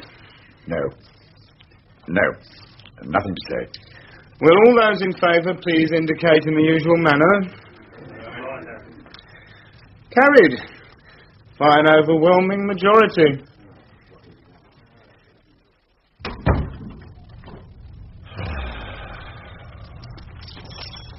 Meeting over, Rex? Yes, dear. The meeting's over. Did they all congratulate you on winning the case? Not exactly. Oh. Want a coffee, Rex?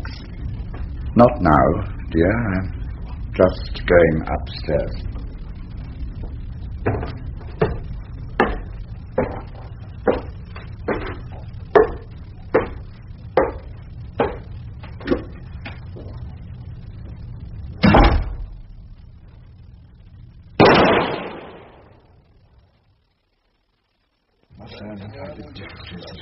We were all together for a chambers meeting when Miss Trant, our portia, congratulated me.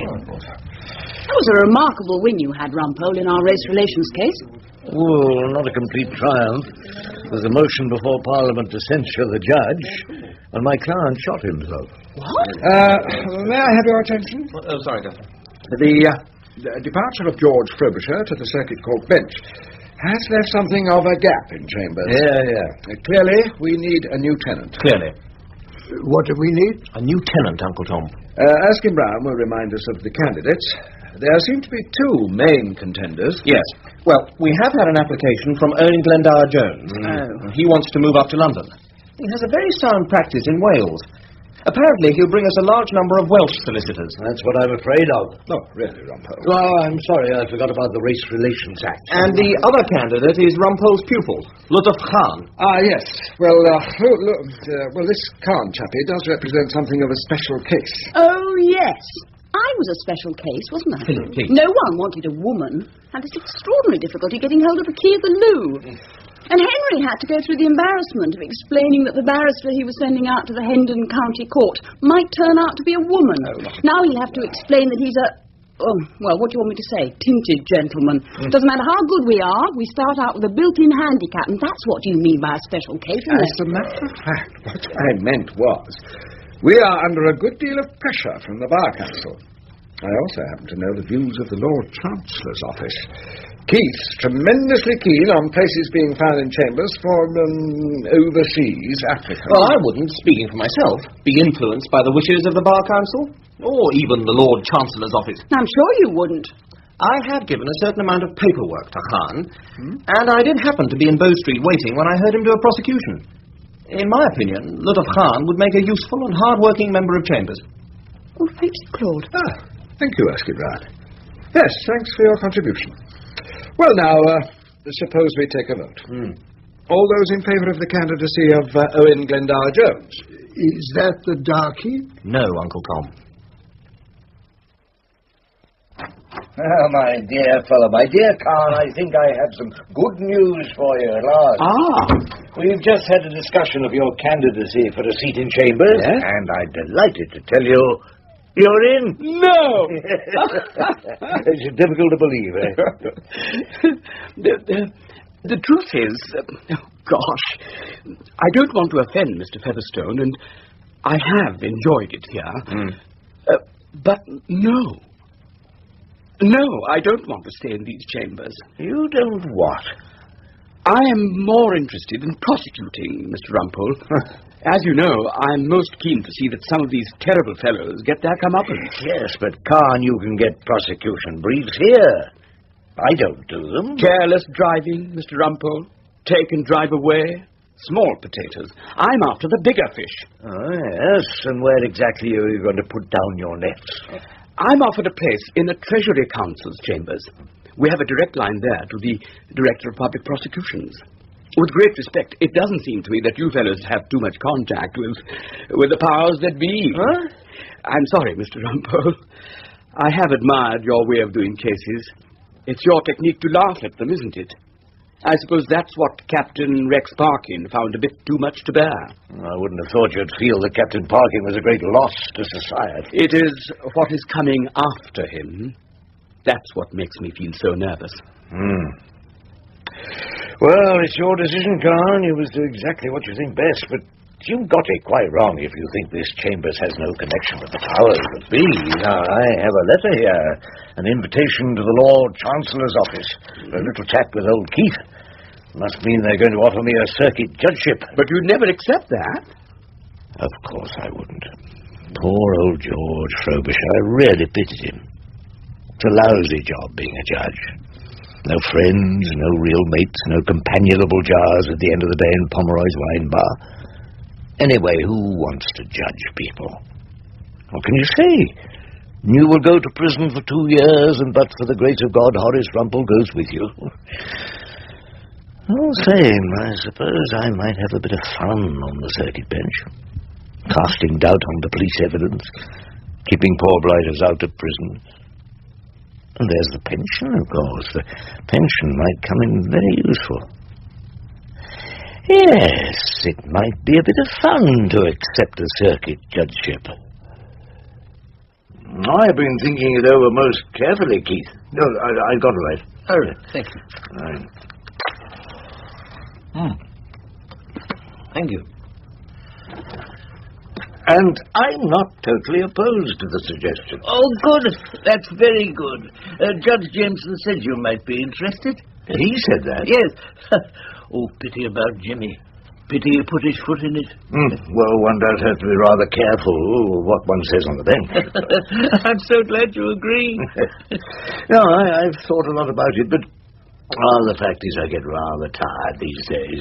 Not quite so young as I was, of course. Slogging from the sessions to the Bailey and out to Chelmsford. Plays hell with the back. And I hope you'll have time for this job. Well, of course. 10 till 4, no homework. It's wonderful. Well, it shouldn't take as long as that. What won't? Well, this little job I have in mind. Let me explain. Well, of course, I can get used to it. Oh, I'm sure you can. After all, you were at Linklaters, weren't you? But is that a qualification? Well, didn't Jimmy Jameson make it clear? We wanted you to take over as secretary of the old Linklaters at the Bar Society, the OLBS. We dine once a year, you know, in the Connaught rooms. Oh, come on, Rumpole. We old members of school have got to stick together. So that's what he wanted to see me about. I'm not going to be a judge after all.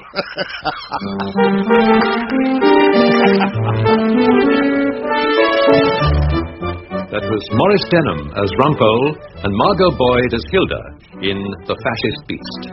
Judge Jameson was played by John Bott, Uncle Tom, Patrick Barr, Guthrie Featherstone, Michael Spice, Erskine Brown, Brian Carroll, Miss Trant, Amanda Murray, Henry, Hayden Wood, Simmons, Anthony Hyde, Lutuf Khan, Saeed Jaffrey, Mr. Keith, Lockwood West, Clifford Worsley, Gordon Reed, Sidney Cox, Sean Probert, Mavis Parkin, Peggy Page, Inspector Leonard Fenton, and Captain Rex Parkin, Jack May. Rumpole and the Fascist Beast was written by John Mortimer and directed by Ian Cottrell.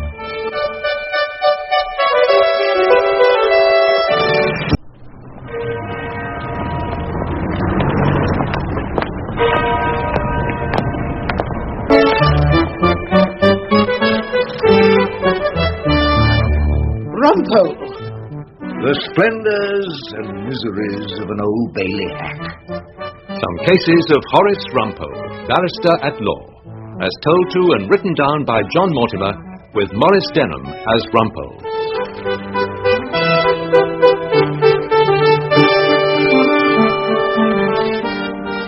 Rumpole and the Case of Identity. Have you seen this man? And were you in Darjeeling Road, Walthamstow, around 9:15 on Tuesday, March the 4th? The police want to interview a tall, well-built man, long sideburns, who was wearing a tartan cap when the manager of an off-license was attacked. Now, here's a case of stolen jewellery. Right, lad. Where the thieves... One for the road? Not really, it's the wife. Bet he'll be waiting. Eagerly, eh? Give old Freddie's love to the little lady. This Albright minicars. Albright will see you right. I'm Freddie Albright, the governor. You an employee named Anstey, David Anstey? Oh, this is Dave. What's all this about? You Anstey? What about it? Anstey, I'm arresting you, and you will be charged with wounding with intent to commit grievous bodily harm on Patrick Feenan, manager of the Darjeeling Road off licence on the night of March the 4th last. Me? I was never near the place. Get your Don't worry, mate, don't worry. Freddie Albright will see you right. The case of the off-licence stabbing turned entirely on a question of identity. And when I saw Dave Anstey in Brixton Prison, he seemed optimistic about his chances. Would I wear a tartan cap, Mr. Rumpole? Would I? Not if I was going to cut up some geezer in an off-licence, unless I wanted to be recognised. Well, unless someone wanted you to be recognised. I'm not worried, Mr. Rumpole. I'm just not worried at all. I'm in the clear. Now, this alibi of yours, it entirely depends on the evidence of your governor, Mr. Albright. Yeah, I come back from a trip to Wembley, then Freddie took me for a curry. Well, how can he fix the date? It was the evening before his wedding anniversary. He'd got Mrs. Albright a gift. What exactly? It was an evening bag, highly tasteful, for his ladies' night down the Masons. They even showed it to me. Look, Mr. Rumpole, when's this job in the off-licence meant to have been done, eh? 8:45. Right you are. 8:45 on the 4th of March, I was with Freddie Albright. He was having a go at the tandoori chicken and he was showing me this tasteful evening bag. It's cast iron, my alibi. I'm not sure that I like cast iron alibis. They're the sort that sink the quickest to the bottom of the sea. A couple of weeks later, I was working late on Dave Anstey's case in Chambers and studying this strangely anonymous identikit photograph the police had issued. Was this the face that launched 1,000 ships and did the stabbing in the Walthamstow off-licence, I wondered? I was interrupted by an excited barrister. Rumpole. Oh, are you burning the midnight oil? Erskine Brown. Claude, look, I've got a case tomorrow that turns on identity. Now, how would you describe me exactly? You? Why, for goodness sake? Describe Rumpole as you saw him going into Chambers this morning. Are you sure you did see me go into Chambers this morning? Can you swear you're not mistaken? Of course I saw you coming into Chambers. Look, Rumpole... Yeah, but how did you know it was me? Well, it looked like you. Short and fat. You mean, you're well filled out, generously proportioned, comfortable? No, fat. Are you sure it was me? Of course it was you, Rumpole. It had your muffler and your dreadful old hat on. My old hat on, exactly. You recognise the hat. Rumpole, will you come and look at this? There's something very odd going on down the passage, in Guthrie Featherstone's room. Is he working late too? No, he's not. But there's a light on under the door. And when I knocked, no one answered. Erskine Brown became so insistent that I had to humour him. So off we set to the room of our learned head of chambers, Guthrie Featherstone, QC MP. You see, the door's locked. Featherstone always locks his door. He's afraid people will come in and read his all-England law reports and pinch his paper clips. Don't be frivolous, Rumpole. It's a question of chambers security. You see, the light's on inside. Yes, my God, you're right. Why are we whispering? Listen. There was a small sound, only a whisper, like an intake of breath. Or perhaps it was only the sigh of the old building sinking into the ground. Didn't you hear something? Mice. What? No, these old places are overrun with mice. No, it was a sound more like giggling. Well, even mice can enjoy a joke occasionally. You've been working too hard, Claude. At the time of this night of adventure, a second typist had joined our clerk's room. She was a fairly personable young lady named Angela, who read Time Out and wore an American combat shirt of the sort that might have been bought second-hand from some Vietnam veteran. She had strong political views, as Erskine Brown discovered when he asked her to do some typing for him. Angela, I wonder if you could spare me a second of your valuable time. You want that typed out? If you would be so good. Are you sure you can read it? Whereas the plaintiffs, the Gargantua Trust Company Limited, are landlords of the said premises. Brilliant, you can read it. And the defendant is in default of rent to the extent of £206.13p. Notice to quit having been given. Whose side are we on? We are on the side, Angela, that sends us the work. She got notice to quit. For a measly £206.13p. Gargantua Trust Company Limited. Well, I don't imagine they're short of a bob. Angela, you are not required to judge the case. That can be safely left in the hands of the judge of the Marylebone County Court. I bet she's an elderly widow. Of course she is, with 23 starving children. Look, Angela, it doesn't matter what she is. Just type it out. Now, Henry, is Mr. Featherstone in yet? Yes, I'm expecting him any moment, sir. I don't know what's the matter with our head of chambers. He used to be in here, bright as a button at 9:30. Now he descends on us at lunchtime, if we're lucky. Oh, Guthrie. All night sitting. I don't know how long the old frame will stand it. Guthrie, I wanted to raise the matter of security in chambers. The other night, there were lights left on in here. After you'd locked up. I must have forgotten. And I distinctly heard a sound coming from this room. How extraordinarily odd. Rumpole thought it might have been mice. Oh, really? And there's another matter I wanted to raise. Another? That new girl, Angela. The one who does the typing now. Oh, Henry says she's a bit of an asset. I know nothing about her, of course, but it seems to me that Diane just couldn't cope single-handed. But the girl objects to typing a landlord's statement of claim. She only wants to type on behalf of the tenant. It really does add a new horror to life at the bar if one's going to have all one's cases decided in the typing pool. I really don't see how you can dignify those two girls, Diane and Angela. With the title of a typing pool. Anyway, Henry tells me she's extremely good. It seems she's pretty well indispensable. Well, it's just something I thought should be brought to your attention. As a head with his finger on the pulse of Chambers. Oh, come. Excuse me, Mr. Erskine Brown. No, I'm just going. I wanted to have a word with you, Mr. Featherstone, sir. I'm grateful to you, Claude, extremely grateful. Perhaps you form a small subcommittee to deal with the mice in Chambers. It's very amusing. I'm afraid I'm rather too busy. It's that new girl, Angela, Mr. Featherstone. Quite frankly, she's getting on my wick. Oh, really, Henry? You do surprise me. Mr. Erskine Brown was just saying what an enormous help she is, typing his pleadings. I was unaware at the time of the controversy surrounding our new typist. Indeed, I was busy down at the Old Bailey on the case of the off-licence stabbing, in which my learned opponent, Miss Philippa Trant, was just calling the victim himself. Mr. Feenan, can you describe the man who attacked you? He had this red cap on. Apart from the red cap? Yes, apart from the red cap. Come on, Borgia. Well, he was tall, big built. Like about 20 million others. Did you say something, Mr. Rumpole? Nothing at all, my lord. What about his hair? What you could see of it? He had long sideburns, sort of brown colour, what I could see of it. Yes. Thank you, Mr. Feenan. Mr. Feenan, if you look at my client, you can see quite clearly he has no sideburns at all. No, he hasn't. Mr. Rumpole, I'm sure you don't need reminding. We live in the age of the electric razor. Sideburns can be shaved off, if it is convenient to do so. Now, you told us that they were sort of brown. Sort of ginger brown, greyish brown, blackish brown, or just brown. You know, we've heard the evidence of Mr. Smith, who was waiting for a bus outside the off-licence. He told us about a man with a red tartan cap and black sideburns. Well, I didn't have a lot of time to notice him. It was that quick. That quick? You only saw him, didn't you, for a matter of seconds? Yes. So my client stands on trial for a couple of seconds? It will no doubt be considerably longer by the time you finish, Mr. Rumpole. Mr. Justice Vosper was at it again, trying to make a joke. Coming for a spot of lunch, Rumpole? Well, later, just going down to see Anstey. Yes. How are we doing? I beg your pardon?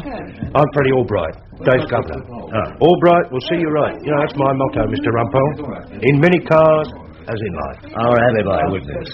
Oh, certainly, Mr. Rumpole. Alibi ready and waiting. Any time you want it. Must look after young Dave. Oh, and Mrs. Anstey, of course. I'm Dave's wife, Betty. That lovely girl, Betty. Exceptionally lovely girl. Exceptionally. Dave Anstey's wife was, in fact, a luxurious blonde, snuggling warmly into an extremely expensive fur coat. And an exceptionally beautiful fur coat you have on, Mrs. Anstey. Oh, thanks ever so. What's the chances, then? Oh, sorry, old darling, can't talk to witnesses. Mrs. Anstey could come into court if she wants to. I can't go into that court, Mr. Rumpole. Not to have everyone staring at me because of David. Dave's all right, isn't he? As well as can be expected. I'm sure he'd appreciate a visit on the cells. I promised the young lady a lunch, Mr. Rumpole. Better get our skates on, Betty. We don't want some lawyer nicking our table at the Savoy now, do we, Mr. Rumpole?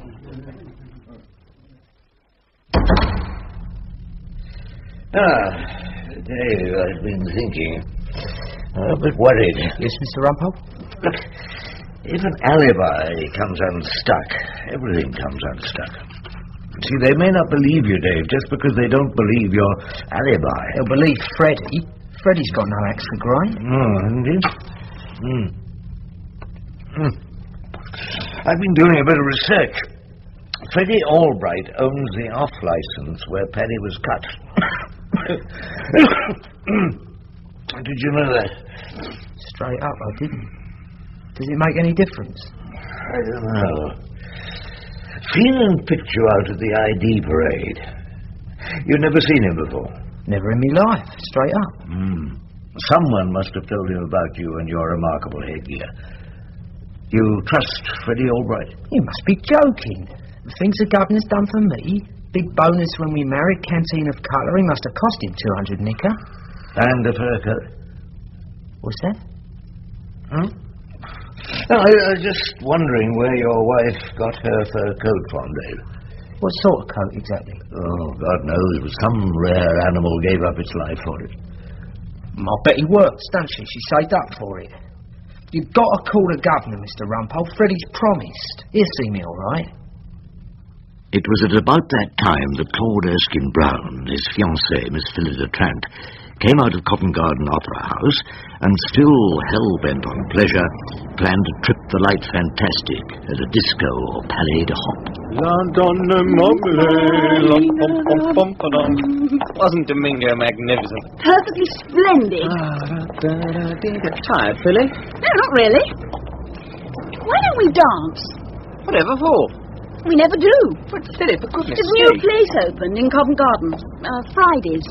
The BPs go there. For what? Beautiful people. I just don't think Guthrie Featherstone is very well. In my humble opinion, our head of chambers is losing his grip. I say, steady on, Penny. You'll do yourself an injury. Oh, what are you doing? Oh, look over there. What? A girl. Oh, God, it's Angela.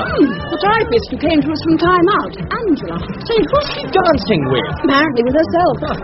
No, she's with a man in a rather violent shirt. Really? Who is he? Can't see a thing. It's pitch dark in here, Philly. It's like the black hole of Calcutta. I think it's rather fun. I say, look out, they're going. Is it? Oh, it can't possibly be. Oh, my God, it is. Oh, Philly, this is quite appalling. Guthrie Featherstone. Our head of chambers. Out dancing with the typing pool.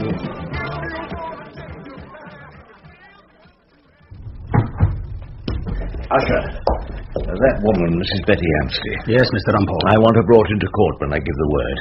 Oh, and don't give her a moment to slip her coat off.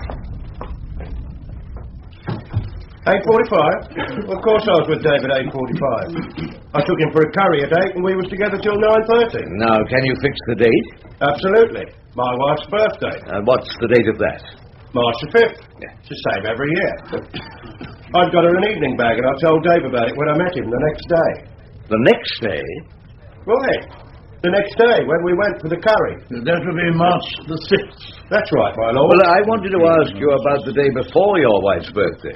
Well, March the 4th? Well, I don't know what Dave was doing then. No, I tell a lie. Do you, Mr. Albright? Was it a Tuesday, March the 4th? Yes. Oh, then Dave had the night off. I remember he'd been off a couple of nights before we went to the Mogul Palace, you know, the Indian restaurant in Walthamstow. So you don't know what Mr. Anstey was doing on the night of the 4th? I haven't a clue, my lord. You may like to remind the jury, Mr. Rumpole, that the stabbing of the off-licence took place on the 4th of March. Mr. Albright, did you not sign a statement making it clear that you were with Mr. Anstey on the evening of the 4th of March? Well, I may have done, yes. My lord, is my learned friend entitled to cross-examine his own witness? If the witness is hostile, yes. Or does my learned friend suggest that the witness is hostile to him? No, I suggest that the witness is hostile to the truth. If the witness has signed a previous inconsistent statement, you may cross-examine him. Thank you. If you think that's a wise course, Mr. Rumpole. I'm obliged to your lordship.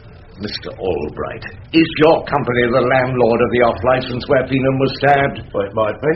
And what do you mean by that? Is your business empire so vast you can't be sure where your boundaries lie? We've got the lease on the off-licence, yes. So Phelan was working for you? He might have been. And what was he doing? Putting his hand in the till, not paying his dues?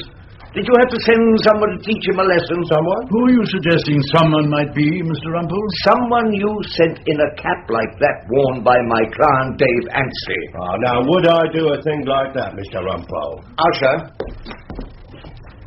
Fetch her in now. All right, Mr. Rumpole. Mr. Albright, are you friendly with my client's wife, Betty? Well, I'm like a father to them both, yeah. And whilst my client's been in custody, have you been seeing Betty Anstey regularly? Well, I've tried to take her out of herself, yes. Has taking her out of herself included buying her an expensive fur coat? The one she's wearing now? That is my client's wife in the mink, isn't it? Well, I may have lent her a bob or two, tied her over. Yes. Thank you, Mrs. Anstey. Mr. Albright, has your object in this case always been to have Dave Anstey convicted? Look, I put March the 4th first because Dave asked me to. He asked you to? He said it was the date of the stabbing night.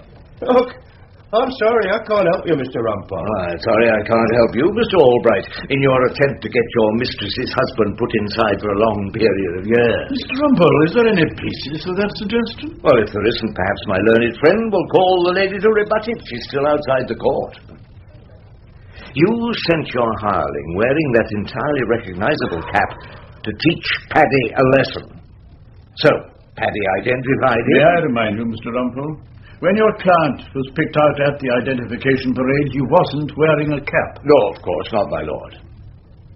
Perhaps you'd care to tell us, Albright, who was it that gave Feenan his instructions? Didn't Feenan know who you wanted fitted up with this little enterprise and the off-license? Fitted up is hardly a legal term, Mr. Rumpole. It makes it sound like a cupboard. Then shall we say framed, Albright? It sounds like a picture. In this case, the wrong picture entirely. After the turmoil of the Old Bailey and when the jury had given their verdict, I went for a refreshing beaker of Chateau off-license to my old watering hole, Pomeroy's wine bar. Rumpole? Oh, there you are. Flashing victory. We bought you a bottle of claret. Oh, thank you.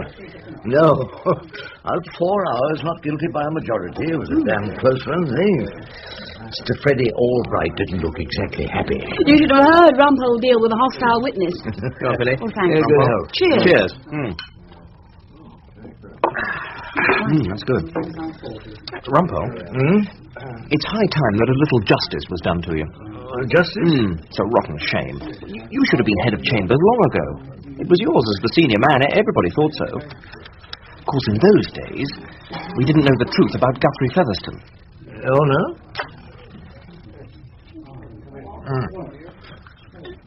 And what is the truth about Mr. Guthrie Featherstone, QCMP? Claude quite honestly thinks he's lost his marbles. He's quite simply having it off with that female communist from the typing pool. I'd just like to know why you're making this extraordinary suggestion. Well, Claude and I saw Guthrie Featherstone dancing in Fridays. The QCMP dancing, yes. What's your evidence for that? The evidence of my own eyes, Rumpole. The evidence of people's own eyes can, as Miss Trant knows, be extremely unconvincing. Did you see his face? What about the sideburns? We didn't see his face exactly. No, he had his back to us, but she was there. Well, the communist menace of the clerk's room. And Guthrie was wearing some sort of multicoloured shirt with flowers on it. Then it couldn't have been Guthrie Featherstone. Of course it was. Highly unlikely. Guthrie Featherstone simply doesn't wear multicoloured shirts with flowers on them. I wondered if I was to spend the rest of my life defending our head of chambers on various charges. It wasn't so long ago that I won him an acquittal in a nasty matter of proposed divorce before his wife Marigold. Well, if this sort of thing went on, I'd have no time for paying clients. I sought Featherstone out in his lair. Horace. Henry said you wanted to see me. Well, don't you want to see me? Not particularly. Well, I'd say you needed a little help.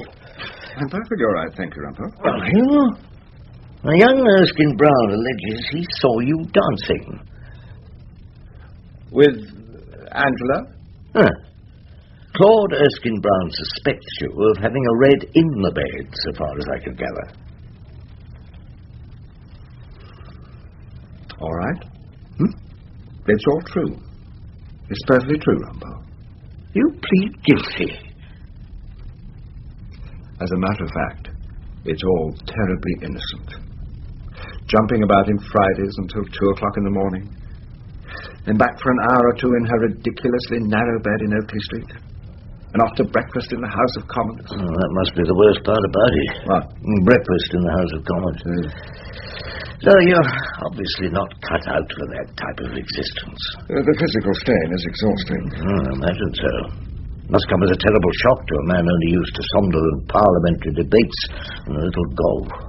Golf. Yes, it all happened when I sliced a drive into the rough. I went behind a patch of low scrub, and there were a boy and girl making love. Oh, not undressed, you understand. No great white bottoms weaving in the air. No, just kissing each other and laughing. I felt then there was an entire world I had totally missed. Next morning I came into chambers and saw Angela. She's 21, Rumpole. Can you imagine it? With difficulty. So you set out quite deliberately to destroy your position in chambers.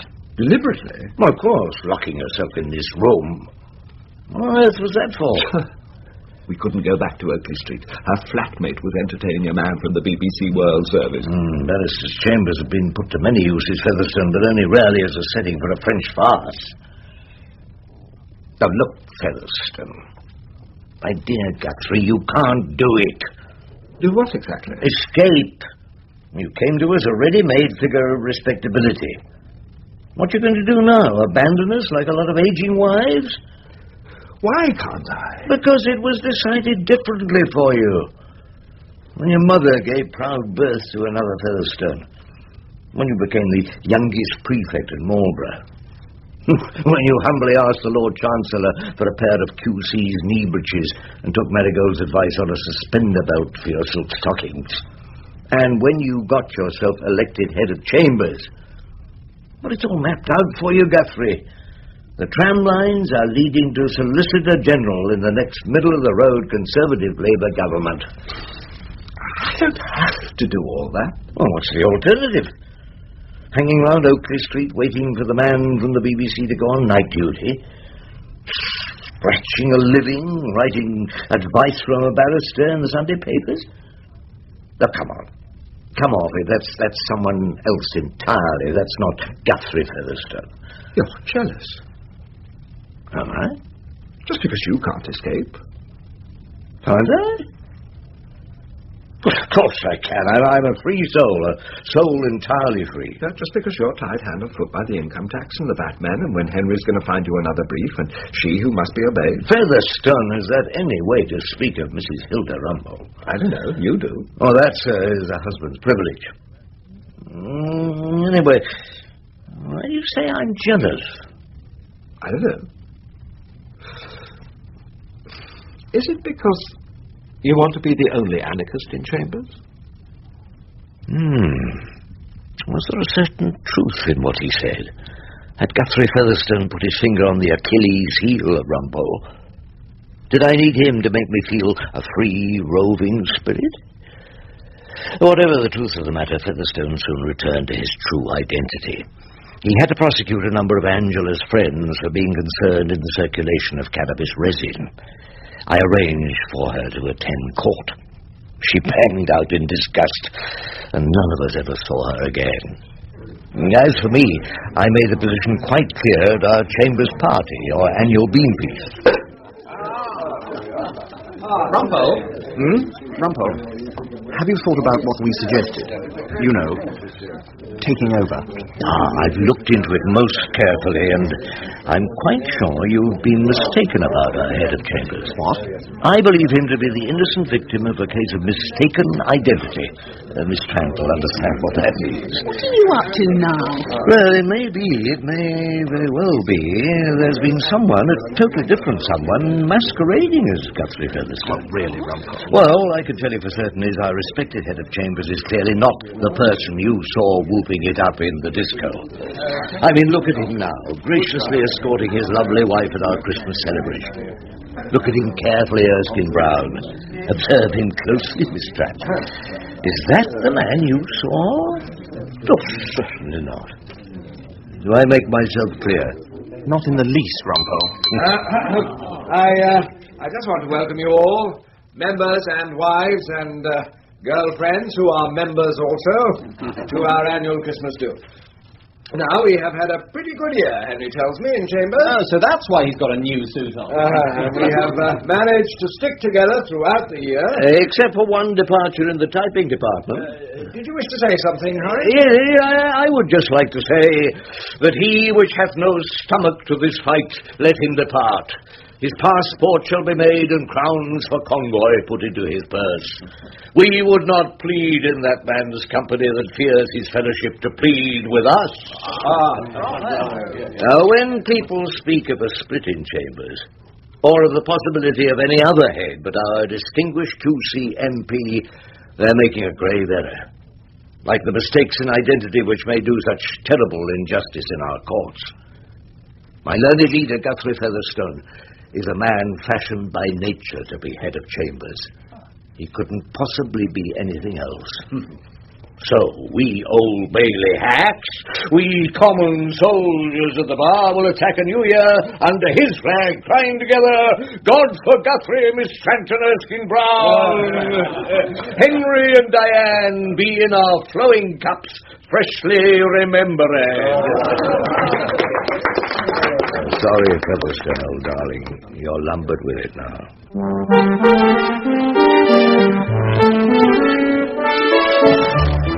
That was Maurice Denham as Rumpole in The Case of Identity. Mr. Justice Vosper was Robert Harris, Guthrie Featherstone, Michael Spice, Erskine Brown, Brian Carroll, Miss Trant, Amanda Murray, Angela, Judy Franklin, Henry, Hayden Wood, Feenan, John Church, Detective Inspector Ives, Michael McStay, Freddie Albright, David Dacre, Betty Anstey, Rowena Roberts, and Dave Anstey, Philip Davis. Rumpole and The Case of Identity was written by John Mortimer and directed by Peter King.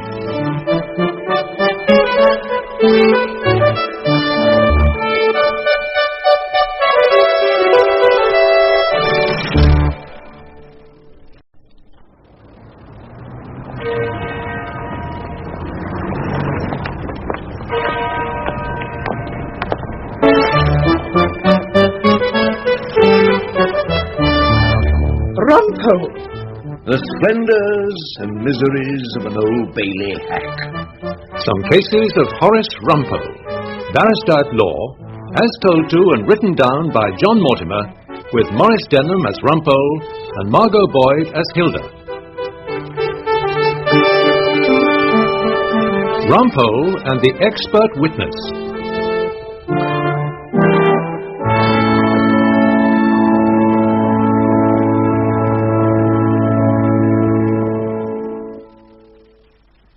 Sally? Wake up, Sally. Please, Sally, for God's sake. What is it? Ned. I loved you, Ned. I did. Sally? Oh, who can minister to a mind diseased?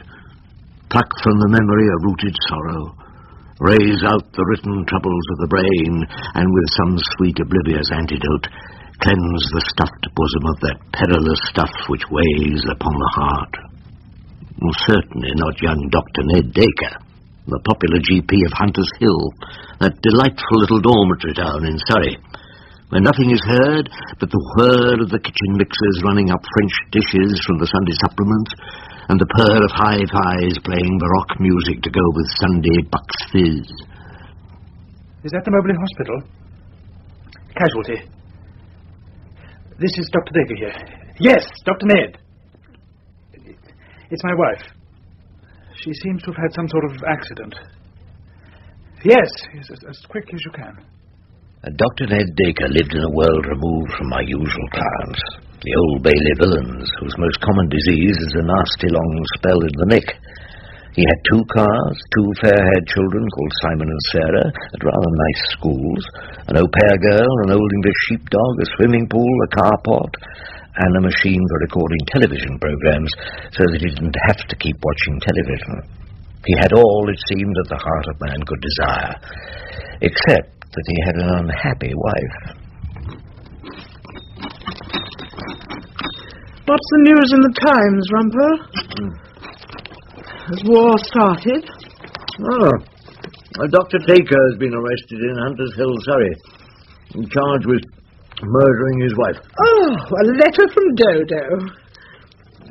You know my friend Dodo, Rumpole? The one who keeps the tea shop in Devon. She's always asking me to pop down and stay. Why don't you? Dr. Dacre. Dacre, the name's distinctly familiar. Dodo never cared much for you, Rumpole. Feelings mutual. Isn't she the one who wears amber beads and smells of scones? Dacre. Oh, Dodo's been suffering from depression. Of course, she's never married. Well, then I can't think what she's got to feel depressed about. Dr. Harry Dacre. He gave evidence of my greatest triumph, the Penge Bungalow murders. He'd seen my client's bruises. Dodo writes that she's on a new sort of pill for her depression. They're helping her, but you mustn't eat cheese or Marmite. Poor old Dodo deprived of Marmite. No, it can't be him. This is Dr. Ned Dacre. Oh, well, it's just another nice little murder that's never going to come my way. Cause of death, cerebral hemorrhage. That's the evidence in the magistrate's court. Sustained in an alleged attack. Rumpole, you're never going to chambers like that, are you? Like what, Hilda? Yeah, it must have been quite an attack. Well, studs showing. Oh, you have marmalade on your waistcoat. And you have to have that old silk handkerchief half falling out of your top pocket. That was the silk handkerchief I used to blow my nose on 3 times tearfully in my final speech in the double murder in the Deptford Old People's Home. It has a certain sentimental value. Well, let's try and mop up your waistcoat a bit then. Hilda, would you leave me alone, I just Hilda? want you to look your best, Rumpole. You mean in case I get run over? And I put that old hanky in the wash. You'll be much better off with a few nice clean tissues. You know what that fellow Dacre's been accused of, Hilda? Murdering his wife. Morning, Henry. Morning, Diane. Morning, It's a bit of a dull day today, isn't it? What have I got? 2:30, defrauding the Customs and Excise at the Uxbridge Magistrates Court. 4 o'clock, corn in the housebreaking. Run of the mill, Henry. No nice murders on the menu, are there? Well, I'm not sure, sir. You're not sure? There's a Dr. Henry Dacre phoned to come and see you urgently, sir. It seems his son's in a bit of trouble. He's come with Mr. Kane of Instructing Solicitors. Put them in your room, Mr. Rumpole. In my room, old Dr. Dacre.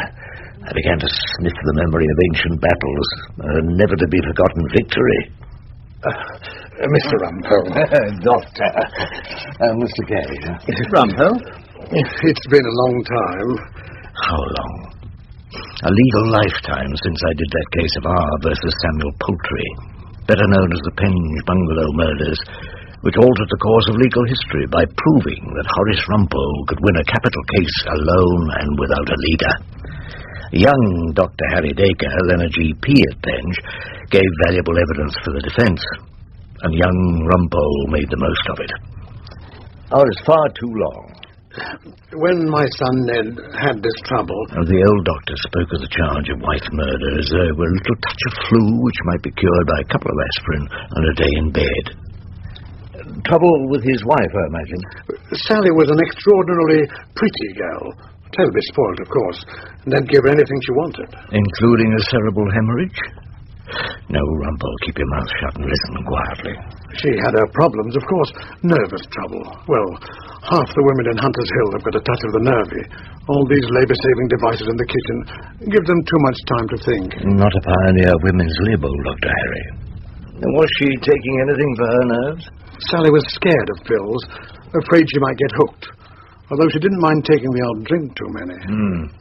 Did you think she needed medical treatment? Ned and I discussed it, but Sally wouldn't cooperate. Now, just remind me, Mr. Kane, of the Crown's medical evidence. We don't disagree about the cause of death. A cerebral hemorrhage? No doubt about that. But it's the other findings that are the difficulties. Which are? Multiple bruising of the body, particularly the legs, back and buttocks, and the wound on the head where the deceased girl fell and knocked the edge of the coffee table. Which caused the hemorrhage of the brain. No doubt about it. The trouble is, the pathologist says the bruising was inflicted before the death. The implication being that my son beat his wife up. I see. Now tell me, who's the miracle of them all? The prosecution prince of the post-mortem? Who's the great brain on the other side? It's a local pathologist. Does all the work in this part of the country. Would I have heard of him? Oh, it's not a him. It's a Dr. Pamela Gall.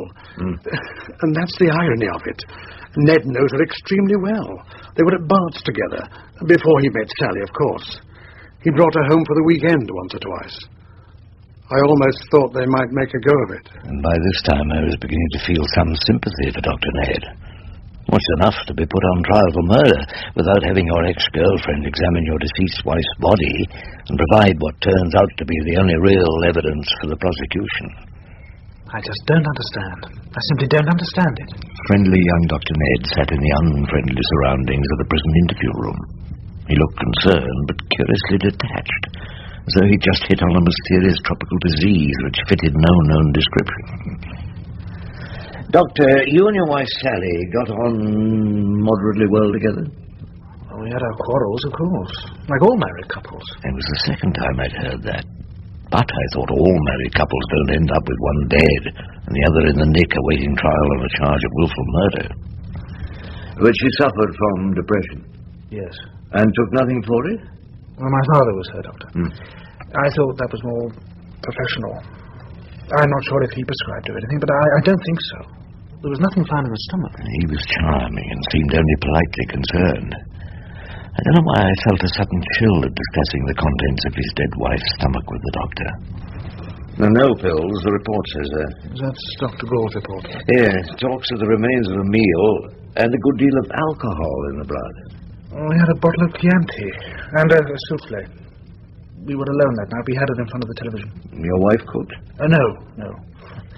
I may not be an absolutely brilliant doctor, but my souffles are pretty good. Cigar? No thanks, I don't think.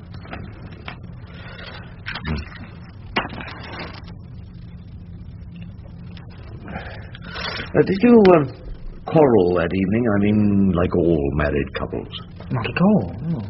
We had a discussion about where we go for our holiday. Settled on Crete. Sally had never been there, and I had only once. Before we met, actually. Had that been, I wondered, a romantic packaged fortnight with the pathologist for the Crown? And then? She complained of a headache. And she was standing up to get herself a brandy, and... Oh, she stumbled and fell forwards. Face forwards? Doctor, your friend the pathologist... Hardly my friend any longer. No? She found extensive bruising on your wife's back, her buttocks, and the back of her legs. That's what I can't understand. You're quite sure she didn't fall backwards? No, I told you she fell forwards. Physician, heal thyself. Dr. Ned and his wife were quite alone, so who would quarrel with a description of her falling backwards and bruising herself? But either Dr. Ned was totally honest or strangely obtuse. And you can't account for the alleged bruises on her back? No. There is one thing perhaps I ought to tell you. About your wife? No. About Dr. Pamela Gall. We were at Bart's together, you know. And went to Crete once on a package holiday? How did you know that? It was an inspired guess, so I didn't answer his question. So you think the Crown expert witness might be a little helpful to us in the witness box? Not at all. In fact, I'm afraid she'll do everything she can to get me convicted. For the first time in my conference with Dr. Ned, I began to sniff the faint, faraway odour of a defence. See, Pamela was a very possessive girl. I mean, she was always, very, very jealous. I mean, abnormally so. When you married Sally? When I met Sally, I suppose. Well, after that holiday, Pam thought we might get married. And then I didn't ring her, and I began to get the most awful letters and threatening phone calls from her. Well, threatening what? Well, it was all very vague. To tell my father, or my patients, or the GMC that she was pregnant. Would any of these august bodies have cared? Well, not in the least. It wasn't true, anyway. Well, then it seemed to calm down for a while, but I still got letters on my wedding anniversary or on some date which Pamela seemed to think was important. I had a really dreadful letter from her last week. She said I'd ruined my life by marrying a drunk, and that she'd tell Sally we were still meeting unless... Yes? Well, unless we still met. Did your wife see the letter? No.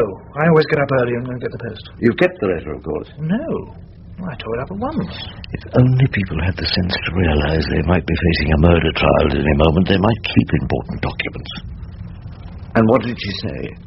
That she'd find some way of ruining my life, even if it took her the rest of her life. Hell, I suppose, hath no fury like a lady pathologist scorned.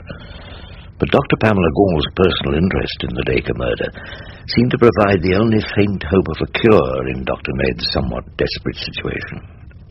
Everything about the Dacre murder trial was thoroughly pleasant. The old red-brick Georgian courtroom was an object of beauty among the supermarkets and boutiques of the little Surrey town. It was so damn pleasant that you expected nice girls with Rhodine accents to pass round the court serving coffee and rock cakes.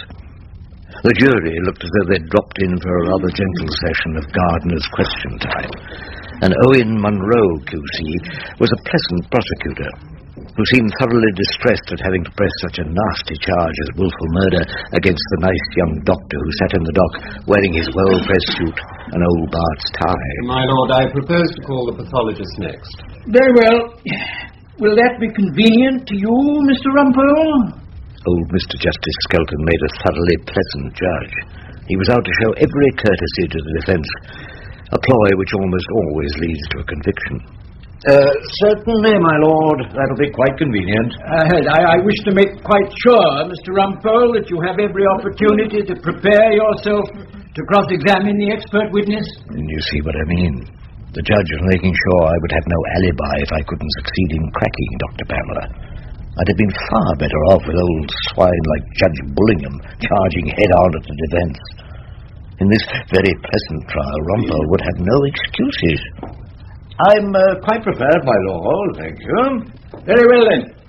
I call Dr. Pamela Gall. Mr. Munro, as the pathologist is about to give evidence... Yes, my lord. I suppose the jury will have to look at the photographs of the dead lady. Yes, my lord. It is bundle number 4. Members of the jury, I'm afraid you'll find these photographs extremely distressing. It's necessary for you to see them so that you may understand the medical evidence fully, but I'm sure counsel will take matters as shortly as possible. These things are never pleasant. And something you just don't do in that part of Surrey. I swear by Almighty God that the evidence I shall give shall be the truth, the whole truth, and nothing but the truth. Dr. Pamela Gall. Yes. Member of the Royal College of Physicians, Fellow of the College of Pathologists. Yes. Did you examine the body of the late Sally Dacre, the deceased in this case? I did, yes. Just tell us what you found. I found a well-nourished, healthy woman of 35 years of age who had died of a cerebral hemorrhage. There was evidence of a recent meal. Unlike the well-nourished and healthy deceased, who when alive must have been an eye-catching blonde, and who, even in the jury's sad photographs, had a wan and tragic beauty, Dr. Pamela was pale and even uninteresting to look at. Her hair was thin and mousy. She wore a severe black suit and national health spectacles, behind which her eyes glowed with some obsession, either love of her gloomy work or hatred of Dr. Ned. Now, you say that you found widespread bruising on the deceased's back and buttocks. What was that consistent with? I thought it was consistent with a violent attack from behind. I thought Mrs. Dacre had probably been struck and kicked by... Well, it appeared that she was alone that evening with her husband. I object, my lord. Yes, Mr. Rumpole, as you're perfectly right to do so. Dr. Gall, it is not for you to say who beat this lady and kicked her.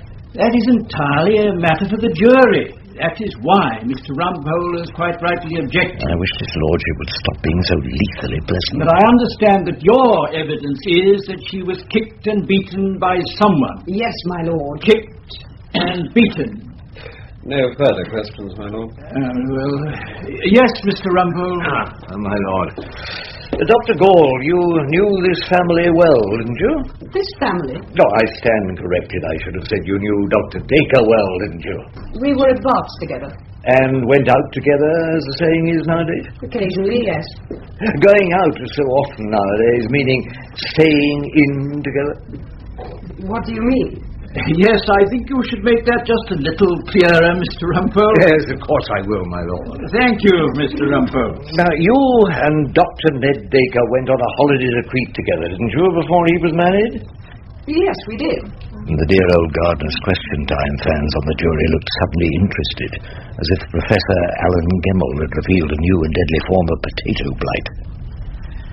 And did you become his... what expression would you like me to use? His Girlfriend? Paramour? Mistress? We shared a bed, yes. Presumably not for the purposes of revising your anatomy notes together. He was my lover, if that's how you want to put it. Thank you, Dr. Gall. I'm sure the members of the jury understand. I would also like the jury to understand that you became extremely angry when Dr. Ned Dacre got married. I was disappointed, yes. Yes, angry and jealous of the lady whose dead body you examined. I suppose I was naturally upset that Ned had married someone else. So upset that you wrote him a letter only a week or so before this tragedy, in which you told him you wanted to hurt him as much as you possibly could. I may have done. You may have done. But by then he'd been married for 8 years and had 2 children, and yet you were still harbouring this terrible grudge. There are some things you don't forget, Mr. Rumpole. And some things you don't forgive, Dr. Gall? Has your feeling of jealousy and hatred for my client in any way coloured your evidence against him? Has it, Dr. Gall?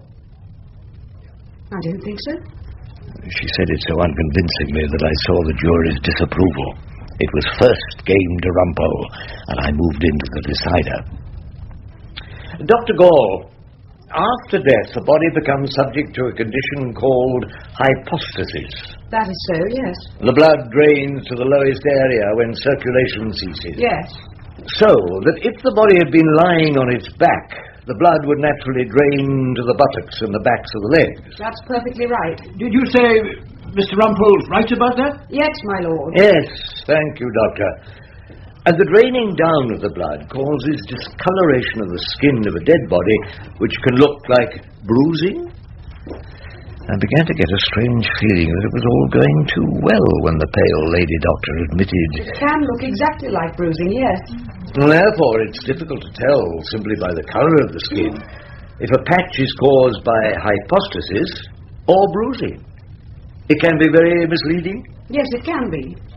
So you must insert a knife under the skin to see what has caused the discoloration, must you not? That is the standard test, yes. If some blood flows, it's hypostasis. But if the blood under the skin is coagulated and does not flow, it's probably a bruise. Well, Dr. Gall, what do you have to say about that? I would say, my lord, that Mr. Rumpole would be well equipped to lecture on forensic medicine. Yes, that test was carried out in a case called the Penge Bungalow murders, Dr. Gall, no doubt before you were born. I'm afraid it was. So, what happened when you inserted a knife into the discoloured portions? I didn't. What? I didn't carry out that particular test. You didn't? No. Can you tell us why not?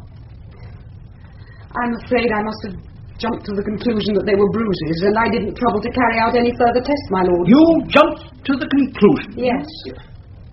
You know, Dr. Gall, the jury aren't going to be asked to convict Dr. Dacre by jumping to conclusions. I know that. My lord is, of course, perfectly right. The case against my client has to be proved beyond reasonable doubt, so that the jury is sure.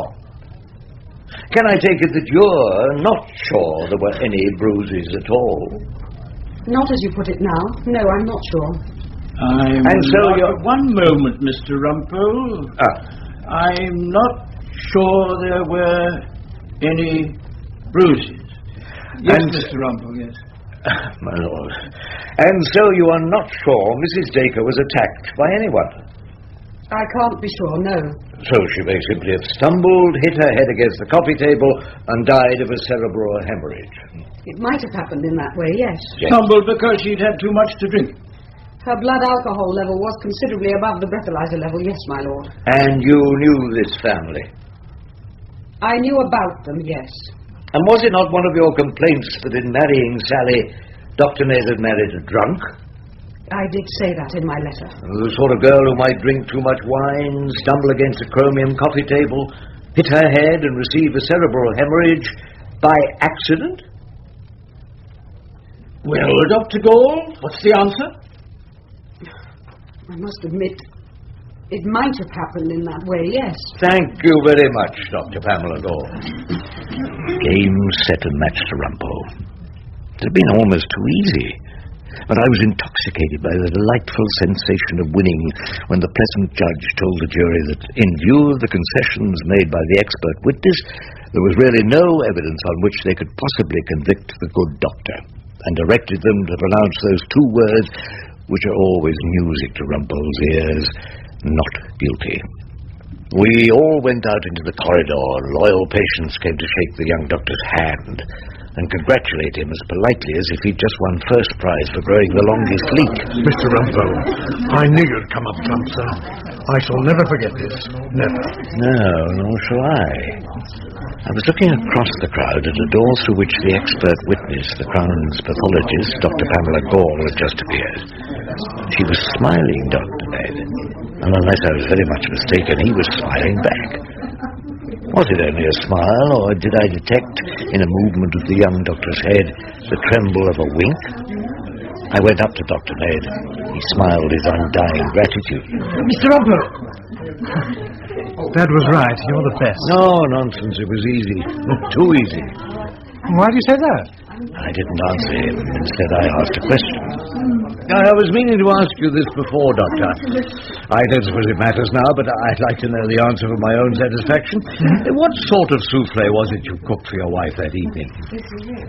He might have lied, but I don't suppose he thought there was any point in it. Instead, he answered as if he enjoyed telling me the truth. Cheese? A few weeks later, I got an invitation to a cocktail party in Hunters Hill. Dr. Ned, it seemed, had something to celebrate. I felt I owed it to myself to go. Mr. Rumpole! So glad you could come. Well, let me get you a drink. No, thank you. I looked round the pleasant room at the pleasant faces and the two thoroughly nice children handing round canapé. I noticed the queen of them all, Dr. Pamela Gall, dressed up to the nines at the corner of the room. And then I looked at the nice young doctor who was pouring me out a generous Buck's fizz. Here's your drink, Mr. Rumpole. Oh, thank you. Would you like a light for that cigar? Thank you.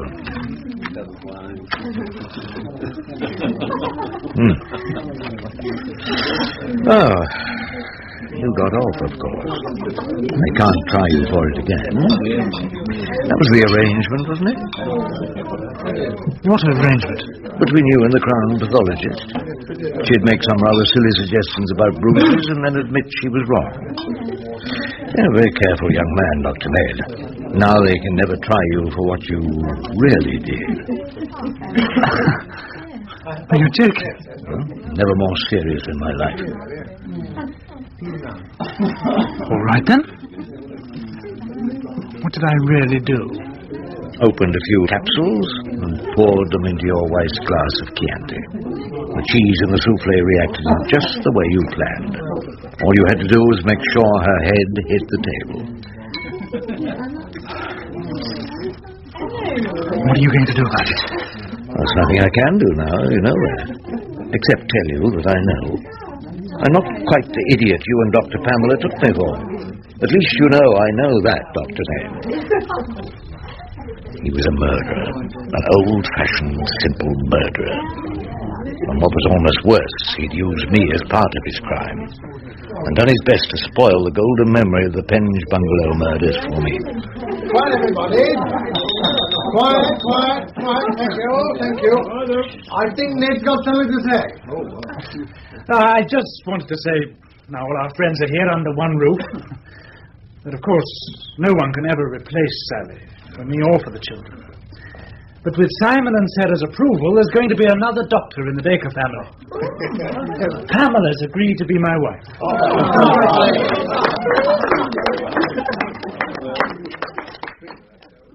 I hear it was a thoroughly nice wedding. I looked hard at the photograph in the Times and tried to detect in that open and smiling young doctor's face a sign of guilt, that perilous stuff which weighs upon the heart. I saw none.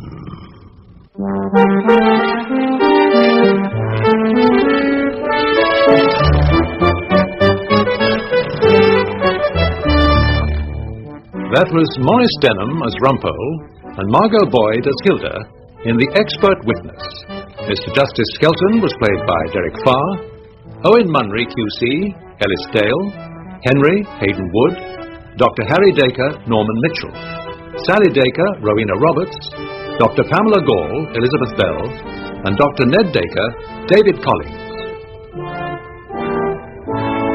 Rumpole and the Expert Witness was written by John Mortimer and directed by Peter King.